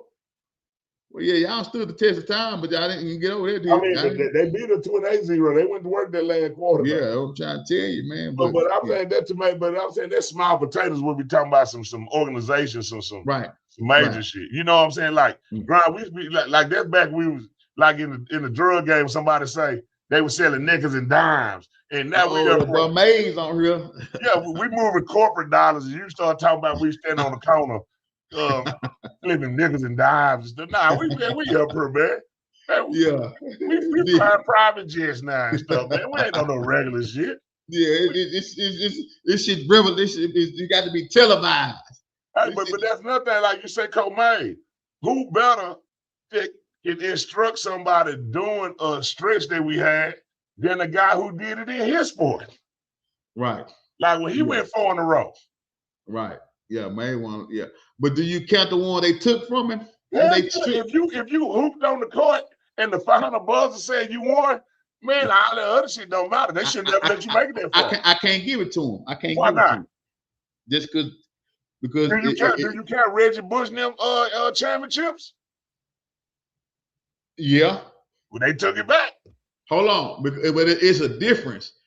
They took Reggie Bush just for like if you. Improper benefits. Somebody took his Heisman. But what was made? Did they like Arthur and them they plunked or something? I don't know. And I can say that because if you saw it play out with your own eyes and you saw Maze, I can't give them to you, Maze. I'm sorry. You know I love you to death. That's my boy. Maze, I can't give them to you. They gotta take them, they gotta give them back. Because if you had players that played, they weren't supposed to play, then that's different. Man, like say, man, if it's House Bill 72. It's House Bill 72. What it say? Do they like no pad? No, is that House Bill 72? What I'm saying, if you run off the court victorious, and they put in the same people put the medal over your shoulders, man, all the other shit, it's too late. All right, let me ask this here: if in Power One you play somebody that's not the right age, and at the age according to the standards, they beat them, they win, or they cheated? I mean, they won if they put the medals on their hand. Nah, you got to give it to them though, because like I say, if they, but I'm saying, you got to give it to that type of thing, though. You can't take it away from me, Maze. You got it, Maze. I got to give it to you, but I saw him, boy. You can have it, Maze. But then what I'm saying, though, Brian. I'm just mad because I'm a cross-town rivalry, and Maze can never be shot. And I'm like, he's getting to the best. I'm like, man, I won't be Maze, man. Shot, we can't beat these people. It's nothing. But then what I'm saying though, Brian, you got to realize too that even with all the success he had, when we was having success, he wasn't like some people that can be. You know what I'm saying? Like he was supportive and he still gave advice on what he was seeing. You know what I'm saying? Like that type of wisdom is like, go back. If you go back and listen to this interview that Snoop did before we started winning state, and Snoop was like, y'all own to something special, you know. And then we didn't do it the first time he said it, but like champions can see champions in real life, you know what I'm saying, and they know what they look for. But a lot of people try to look with eyes. Hold on, Maze said if you want to know the real story, ask me. Don't assume you think. I really got to get Maze. Basketball season, we're going to run it, Maze. We're going to run it basketball season. You retired there, so you can say what you want to say. You can say what you want to say now, but you retired there. You ain't got no disclosure now. Yeah, you got no, it's fuck them. Yeah, it's the real, you know what I'm saying? But we got to, but soon as December, early January, we're going to run it, Maze. I got to hear this story, man, because you're a bad boy. And a lot of people don't know it, you know what I'm saying, because it's so far in between. But can I ask this question the entire? Can I? What? Maze or your career more colorful? I mean, the reason as far as South Oak Cliff is concerned. No. The reason why I would say Maze had the greatest run of any Sock basketball coach, but I think because it was done before, people always like Sock gonna be straight basketball. They gonna win. I think what we did in football, didn't nobody have a clue about that shit. You know, man, like, we gonna run it, man. In November, December, we gonna it run wasn't that. No blueprint. I gotta give a ball, man. But then what I'm saying though, Nick, chill out, Nick. Chill the fuck out, Nick, for your check bounce over at DeSoto. You gonna stage and walk out anyway, Nick. So but then what I'm saying though, Brian, in basketball, it really was people that you could follow for the blueprint, Brian. You know what I'm saying? Yeah. It was wisdom seekers. Nah, but you know you got Maze the mental. You got to play second field of Maze. I mean, and Maze went to Sox, so that makes it more special.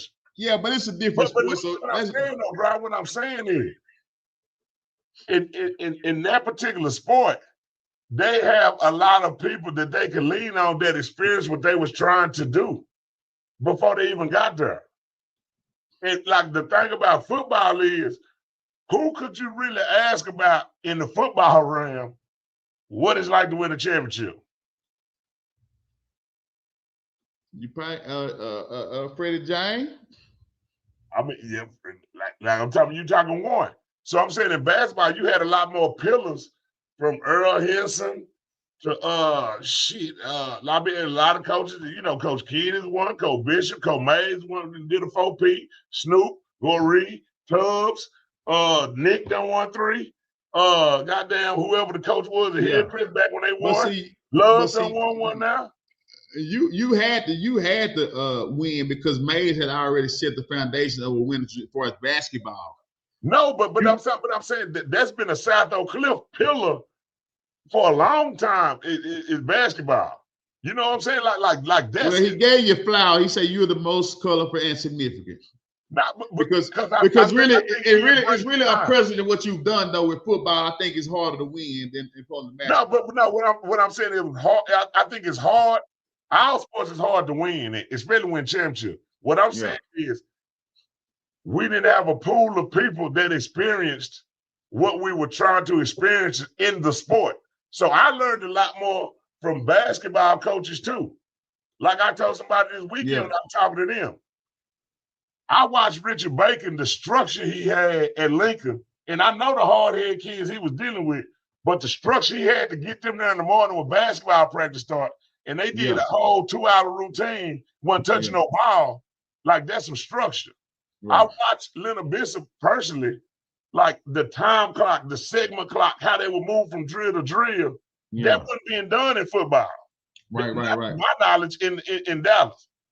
So I've seen the structure and I've seen the different things. I've seen like Goree, the one article that I always recite is, he said his goal is to win by 20, but he says to win by 5 every quarter. I took that approach in football. It ain't about how bad we get there, it's about building it up slowly. So I take different structures from other sport people that are good coaches, and I apply it to football where I didn't learn some stuff from football coaches. You know what I'm saying? Right. Like that's the thing, the structure part, time management, how they move from drill to drill. I got a lot of that from watching basketball coaches. Right. So, I salute them because, hell, growing up, if I want to watch a champion, that's the only goddamn sport I can watch. That was going to be in the championship. I'm riding with my granddaddy down to Austin to the Frank Irvin Center to watch the girls play with Santa Desmute and all them was here. Or watching when Derek Daniels hit the buzzer beater shot for Dunbar and ran out the stadium when they beat Sock in the semifinals. I was there when Matt Keenan won. So I'm saying I've been watching this my whole life. You know what I'm saying? And a lot of the greats I've been watching. So my thing is, I wanted to be one of the greats that can start it in football. That can be the same type of pipeline like it's been in basketball. Right. So. You got to pay respect to those that have won because if you paid attention, you should have learned. Like my goal for Saki and Grimes. Right.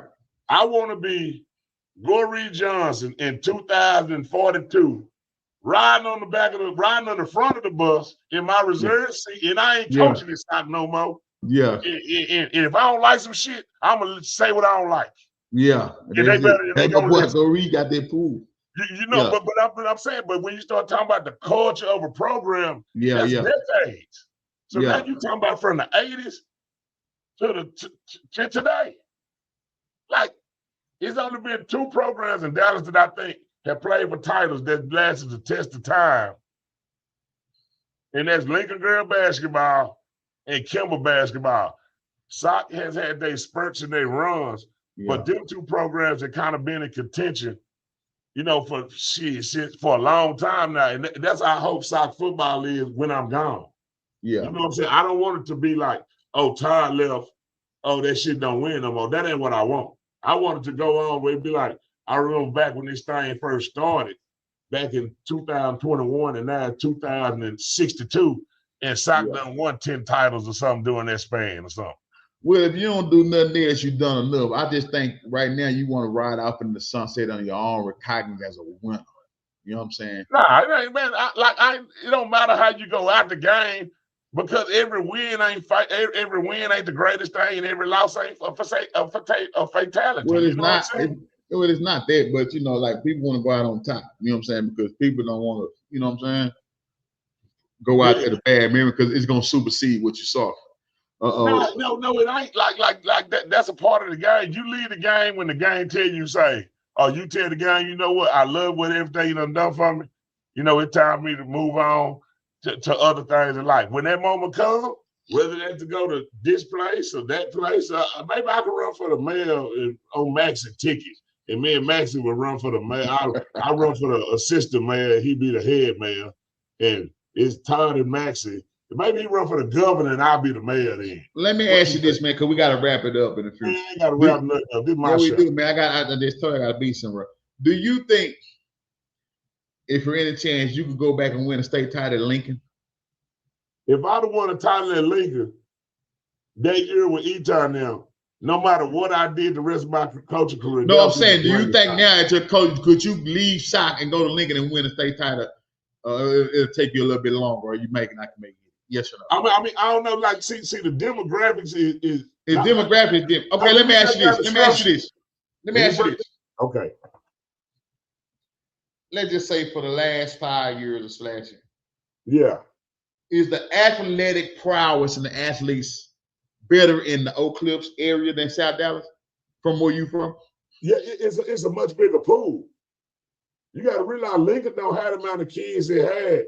When I was working at Lincoln, we had like about the amount of kids I got now, somewhere between 1,200 to 1,400 kids. Like Lincoln is much smaller than what it was when I was coaching there and attending there. So what I understand is I understand demographics and I understand the flight of people moving, knocking down projects and all that type of stuff and building them $300,000 houses ain't replacing what you're losing. But I mean, I know it's trying to gentrification, but I'm saying, do you think it's the crime rate, or what do you think? No, crime everywhere. Crime ain't got nothing to do with it. but I'm saying, like South Dallas is known for the traps. Niggas going to the South and get their traps. Everybody knows the traps. Yeah, Oak Cliff area too. But like, if you want to, like, man, if you know. Like, but this is not a debate for the live. But I'm saying, no. This is the difference, Grant. The difference is. There's a couple of schools in Dallas where they're located is prime real estate. It's about 2 really. Somebody could say 3, but it's really 2. Like what? There's prime real estate. You mean saying in Dallas? You saying in South Dallas? No, in Dallas. Like it's 2 schools in Dallas that's prime real estate. What, Highland Park? What are you talking about? Nah, bro, I'm talking about real estate and DISD to be successful. Shit. Like for Thomas Jefferson over there. Nah, bro. It's 2 schools that in my mind, that is prime real estate to be successful because of location. I'm thinking you're talking about like real estate for real, like for the demographic, like for like the area that you're in. That's what I'm thinking about. No, I'm not. No, I'm talking about the area to be successful. And to me, that's really Sock and Carter. Not in football. Carter ain't gonna get there no more. They ain't gonna let them win. No. You saying for basketball or football? Either one. Like it's the location. See, location is key to a lot of things, Brian. Yeah. See, a lot of people. So give me what you're saying, because South is in Oak Cliff and Carter still considered Oak Cliff. So, but I'm saying the location is a matter because they right there borderline. Shit, they saw the Carter closer. They bought that. So what happens is you got a lot of those areas where kids may jump across the freeway, or kids be from this side of the freeway. So what I'm saying, those places is like them is the 2 best locations in my eyes to have schools because they're directly off a freeway. But what did they change? I mean, those that don't know what I'm saying, those that don't know, don't. What you mean? They ain't got nothing but a Raising Cane's over there. They got chili. I get what you're saying. I think the structure of Carter. Like, girl, take this back to the beginning. When Carter became what Carter became, it was because the flight of Black people that started to make a little money. And so the Black people, when they integrated Carter, that's why they started taking over Bar Harbor, Redbird Lane. So the only true school that had the greatest feeder system in the history of high school sports was when they had Atwell and they had Hussey, and they both went to Carter. Nobody else had that structure in the history of Dallas. Right. Because you got to look at the amount of kids that them 2 middle schools were servicing. And it also stems back to Redbird Raiders, 49ers, like the Redskins and them particular teams. When you start looking at Velt population, Velt was I don't want to say that. See, that's where y'all get it wrong. No, I'm saying South Oak Cliff and your 6. Hold on, I'm gonna say this. No, that's not true. I might go for, and I'm not trying to go there, and I don't want to go there. But I'm saying this. I think your most recent success over the past decade or so, it has affected Belt in the long run because it's hindered it. Like O.W. Holmes is really our feeder school. Y'all see this bow story. But you got to go back, trace the history. Y'all got bow story. So now you got kids from Holmes going over there to sock over there with y'all. No, listen. When they should go to bed. But I get it. Listen, because I know you like to talk. Do you know the original? Do you know Holmes' original was the feeder school of South Oak Cliff? I don't know that. It was. My mama went to Holmes. I'm saying, what changed it though, TLWD? What changed it when they did open up Roosevelt, and in 1975, like where my crib at, you been over the crib. Yeah. That was originally from Holmes to Sock. In 1975, they split it, and my granddaddy knew that that neighborhood was finna start going to Velt. But my uncle thought it was still going to Sock. So my granddaddy ended up letting my uncle go to Skyline, but the whole time he knew it was going to go to Velt, but he just really tricked my uncle. That's when it started splitting and going to a Velt. Now, go back to the border. You got to go trace the borders of this shit too, though, to check this out. So now, a lot of Bow Story kids that's supposed to be a Bow Story go to Holmes. A lot of Todd kids go to Holmes. So what I'm saying is, at the middle school level, like, people went everywhere. I stayed in South Dallas, but I went to John E. LeBron. Yeah. I also realized Holmes had a lot of Magnet kids. MT stayed in Pleasant Grove, but he went to Holmes. Yeah. How many people went to Atwell that didn't stay by Carter? Makes sense. But now I'm just saying this, children. The Magnet schools also influence people to move certain areas, because that's where their kids are going. The same way. I just think in the last 10 years, you got my school fucked off as far as winning in the key. No, I didn't. That ain't true. But it's okay because no. Where Devontae Kincaid went? Huh? Where Devontae Kincaid went? He went to Bill. Where was he supposed to go? Bill.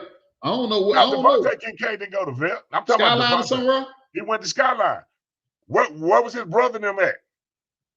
Shit, they went to Vet, right? Yeah. Where they come from before they came to Vet? Shit, I don't know what it hurts. Exactly. So as you saying, yeah, but I'm saying Hutch closed had. Hold on, but I'm saying when PJ and the Hutch had closed down, so we opened the door for those people to come over there. But I ain't talking about that. I'm talking about the feeder school. That's the same way it worked. Why did Kurt Thomas hoop at Hillcrest? It was a reason. Transfer. He lived over there. No, he didn't. He stayed by Carter. All them cats that went to Nebraska, Corey Dixon. Yeah. Like, why you don't never ask the question about West Dallas? Why our West Dallas kids get shipped out? Where they gonna go? They were going to W.T. White, Hillcrest. They were going every damn where. But Pinkston, because they was bust out. So what happens is, when you bust out decades worth of kids, they don't relate to the shit that ain't no community-based school. See, Todd, you going retro 20 plus years back. I'm talking about the last 10. Since you've been at SOC, Belt been in decline. We ain't got no clear. And you really need to do us a favor and send some of them players that you ain't used, see if they can go, if they can go to Belt. Because we got the P-Tech. No. You want me to tell you the problem with Dallas? Y'all want to bring the old days back. What's up, we found? Y'all want to bring the old days back, Grimes, where everybody go 8-2 and everybody lose in the first round, and we brag about the local game of the year. Man, I ain't getting the coach. I ain't gonna lie to you. I ain't gonna even lie to you. I hate to see open. I just hate to see where you can just go anywhere free falling, because niggas, y'all gonna be patching up. Niggas gonna be coming out, and a lot of schools gonna struggle. Kimball gonna struggle. Carter gonna. Well, no, they might not. I don't know, because I don't know. They might not. They might not, because you can only take so many people anyway. Like it ain't about that. Like that's the point. A lot of y'all get confused about. Like, y'all make it seem like SOC got every Dallas kid in DISD to go to SOC. That ain't true. We not saying that till Triple D, but I'm just saying, if you for the community, because one, you come over here, you come over from 4 over, you really need to be at Lincoln. I'm just to make it plain. You really need to be coaching at Lincoln. Like why? Were you a product that you really need to be? I did. No, I'm saying no. Hear me out. As the head coach, You really need to go back to the South. No, I You've done don't. enough. Now I'm saying you really need to go back to the South and help Lincoln TLWD because Man, when I walked out the field with Eton now, that's the last game I ever coached in Lincoln. you in my life. traumatized. You've been hurt Yeah. ever since. Yeah, the same way you say you traumatized by losing Yeah. in the second round, I'm traumatized by losing the state championship. But no, your trauma, And my double trauma, overtime. no, my trauma stems from us being fucked out by the refs and DID. I think they had it I mean, premeditated. my trauma stemmed that way too. Then No. You want to know my trauma? You want to know They my didn't trauma? fuck over y'all in no state No, championship game. hold on. Do you want to know my trauma? Can I speak Go on ahead. my trauma? Go. My trauma. What is it? Byron Eton and all the kids said go for 2, and we ain't go for 2. That's my trauma. But I'm saying, what you Byron go? Eton said go for 2. I don't give a damn what nobody else think. Go for 2. So what happened? Y'all kicked the field goal? What happened? Nah, what happened was Eton said go for 2. Now, okay, I'm gonna take you through the whole thing. And Coach Sample is my living witness and know that. We scored against them. It was a hard game. We're in double overtime. It went through the first overtime. Y'all was playing. Who was y'all playing against? Because a lot of people don't Kilgore. Some of them went to Texas. Yeah. Michael, Eddie Jones, Wayne Daniels went to. They had a good squad. Yeah. Okay, so I'm gonna take you back through it, Brian. This is my trauma to this day. We score. We can end this shit. We 3 yards away from a state championship if we go for 2. Now, if we don't make it, we don't win. You say you 3 yards? Hold on, like you want to let me tell you to paint the picture. Okay, go ahead. You got it. The moment we scored, Coach Sam, to this day, I ran up to him and I said, Coach Sam, in this bitch, because I don't think we can last too much longer. And I walked away because I was like, this is a real decision. Coach Sam, what was the score at the time? What was the score at the time? We was down 1. Swing with the Brenham kick, Chris. Hey, we were down 1. And y'all score y'all down 1. Okay. Yeah, so we kick extra point, we go to another overtime. We don't. We score, we win. You know, we don't make it, we lose. So yeah, but here you is a defensive coach comes trying to make a decision for the offense. Man, I'm from South Dallas, bro. Like, I don't give a damn what you talking about. Okay, go ahead. So, okay. Coach Sam called a timeout. Byron Eton and the whole hood, I'm talking about the hood players, the cold ones, Mark Fisher, all them.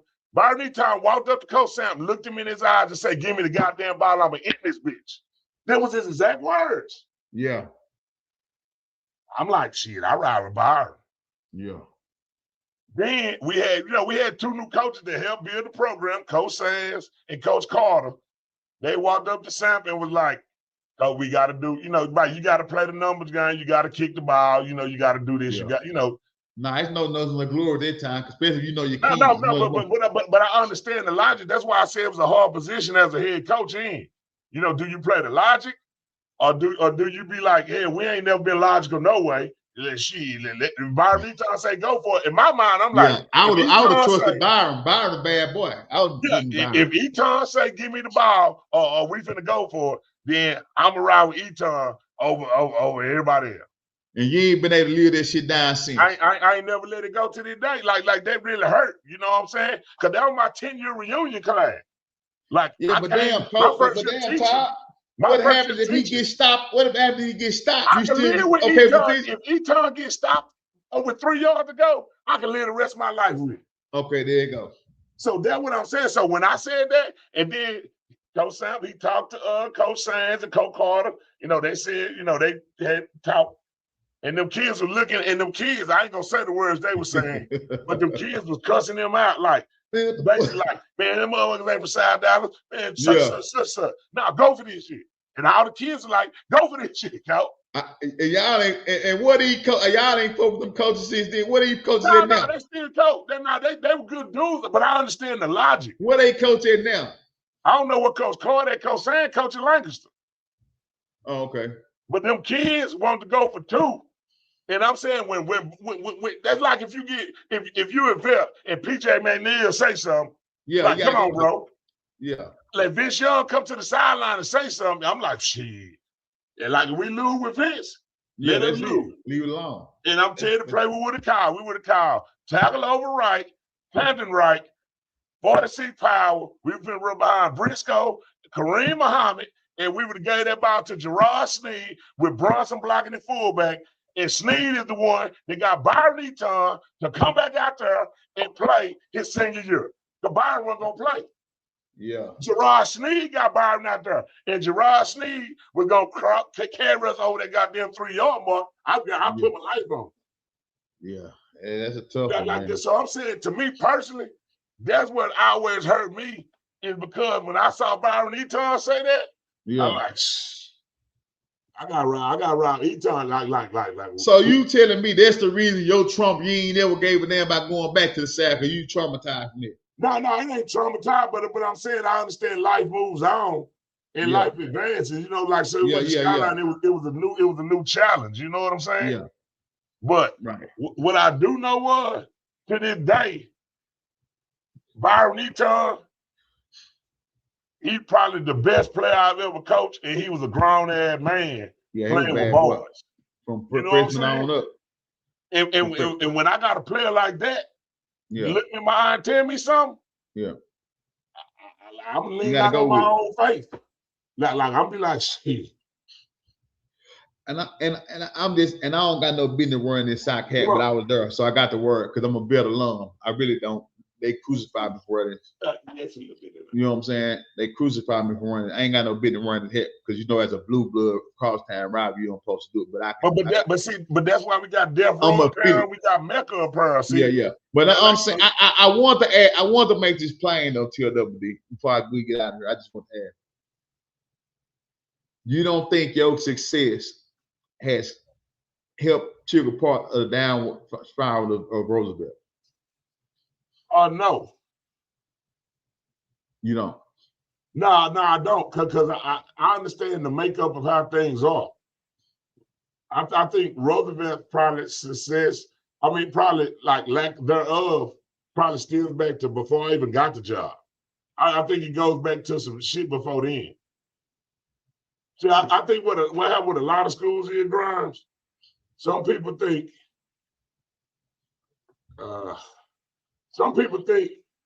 like some programs that's sustainable programs that got winning tradition, like Kimmel basketball, I can understand why Kimmel basketball. Where you get the sock, Todd? 09? Nah, hell nah, boy. I got the sock at like 14. 14? Okay, gotcha. So what I'm saying is, like Kimball, like I can understand the pedigree of the program is carried for decades. So you want something that knows the running of the program. I think what a lot of data schools miss out on is they think hiring somebody from there is what the school needs to get back to what it was when you really view what it was when they was there, it really wasn't that successful.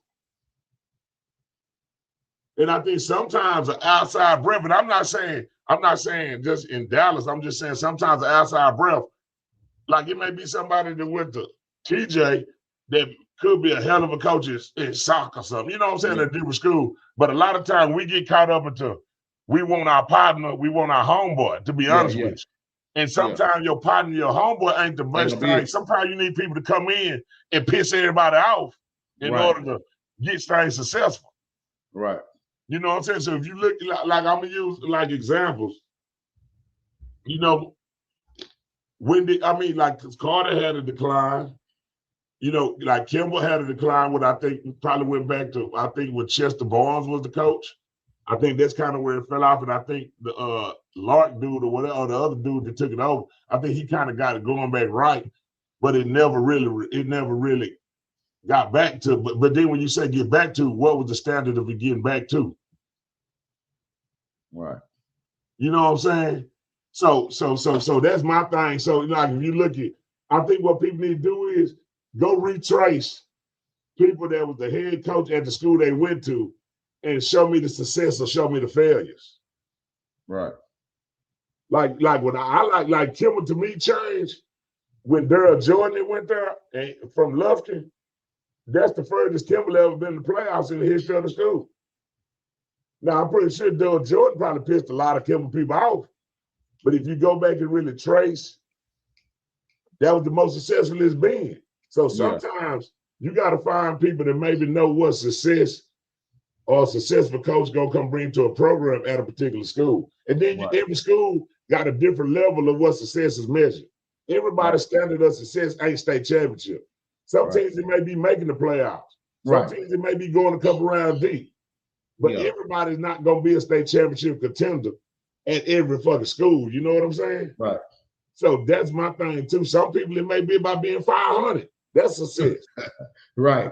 You know, but like anything, it better be a success. Like because from what it was, you know what I'm saying. But I just think that. Like, look, when y'all had your own there, look how much of a critic you was of y'all own. Now, whether it was rightfully so or not, you know, that's debatable. But I'm saying, Stan, 6 seasons, 3 games, and like, come on, man. That's what I'm saying. I said whether it's rightfully, but I'm still saying somebody had to make the hire. Somebody made the hire. They did. So you got to realize and start tracing it back to when Bill was successful. I mean, I'm saying recently time when PJ and them was there, who was the head coach? Was that Joseph Daniels? I think so. Well, I'm saying that he was also, Joseph Daniels used to coach at Lincoln, then he went to Holmes, then he carried up at Holmes. So then what Bill went to, we just gonna hire the coach at Holmes. But then the next coach at Holmes. I'm gonna tell you what you need to do to make it right. You got to find a way. What? You got a lot of players that ain't playing, and some of them probably. That's not true. That's not how championship teams are built, bro. That ain't what I said. You owe us, boy. You owe us, boy. How owe you? Say, man, you came over from South Dallas, and you have impacted my school because you have win. You did win. You have been winning this side. You have been here the program. Huh? It hadn't been a change. It's since what you mean? Here. Like I'm saying, Roosevelt is still been like, okay, let me ask you this. See. You got to start the man. I mean, like this is me. Like, hey, man, I may have impacted you. It's just like you come to somebody who is shortstopping. That's not true.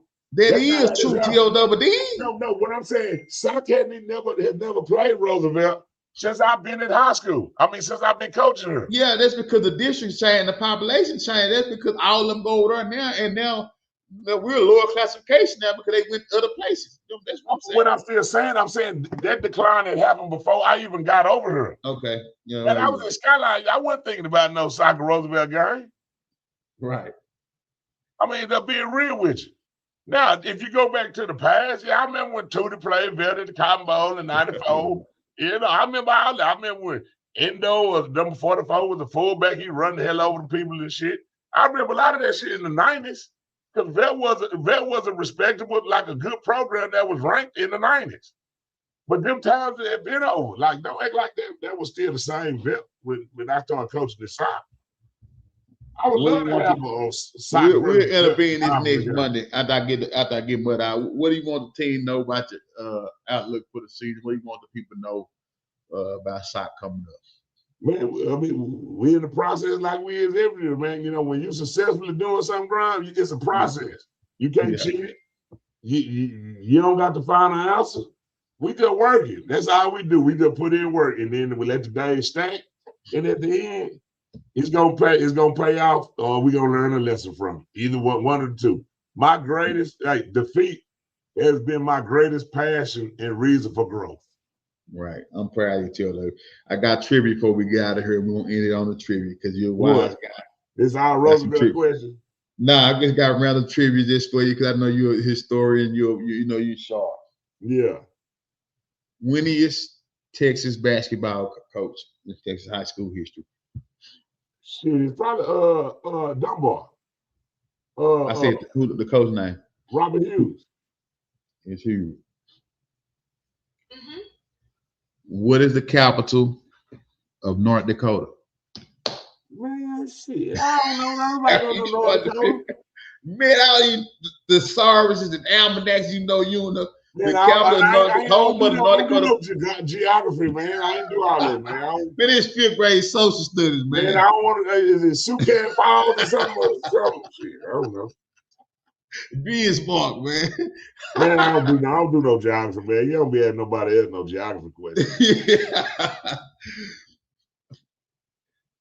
First African American quarterback to pass for 3,000 yards in a season. In the league? Yeah, in the NFL, yeah. Man, she probably wore him on. Doug Williams. Oh, Doug Williams. They both back in the day. Who was the first coach of the Green Bay Packers? Vince Lombardi, man. It wasn't who? Earl Lambeau. For spiel name, Earl Curly Lambeau. He ain't win no championships though. So what's that? Got him. Bing, bing, bing, bing, bing. Stomp the swarming. Boom, boom, boom. You should get this. This is the last one. This is my boy. Happy birthday, Coach Prime. Happy belated birthday. Happy belated birthday to my dog. I texted the nigga earlier today, man. So, what team did Deion Sanders come out of retirement to play for? The Ravens. Good job, TLWD. That's enough, TLWD. It's always a pleasure. Man, tell that Ray, man, I feel like that.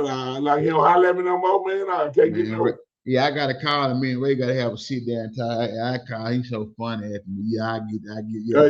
Hey, tell him, don't make him pull up on him. You know what I'm saying? Now I ain't gonna lie, TLWD. I tried to hit you up, man.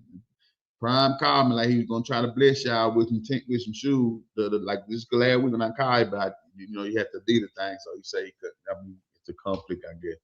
Y'all gonna do it, but I mean, I guess it's too late now. It should did years ago. It's easy to try to bless somebody after they done signed another contract with somebody else.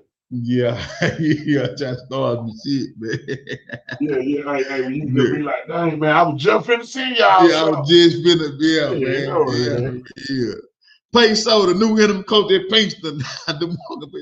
TLW, I'm gonna get out of here, man. We're gonna wrap. I'm gonna get a couple more coaches, then we're gonna do our regular thing, man. I'm gonna get a couple of your high school roundups, and then I'm gonna have my co-host on some of your cats so you can referee with these, because you know some of these cats, man. I'm gonna get Lancaster, a couple more cats, man. Yeah. Jack could be a good interview for you too, man. Yeah, I got him coming up, man.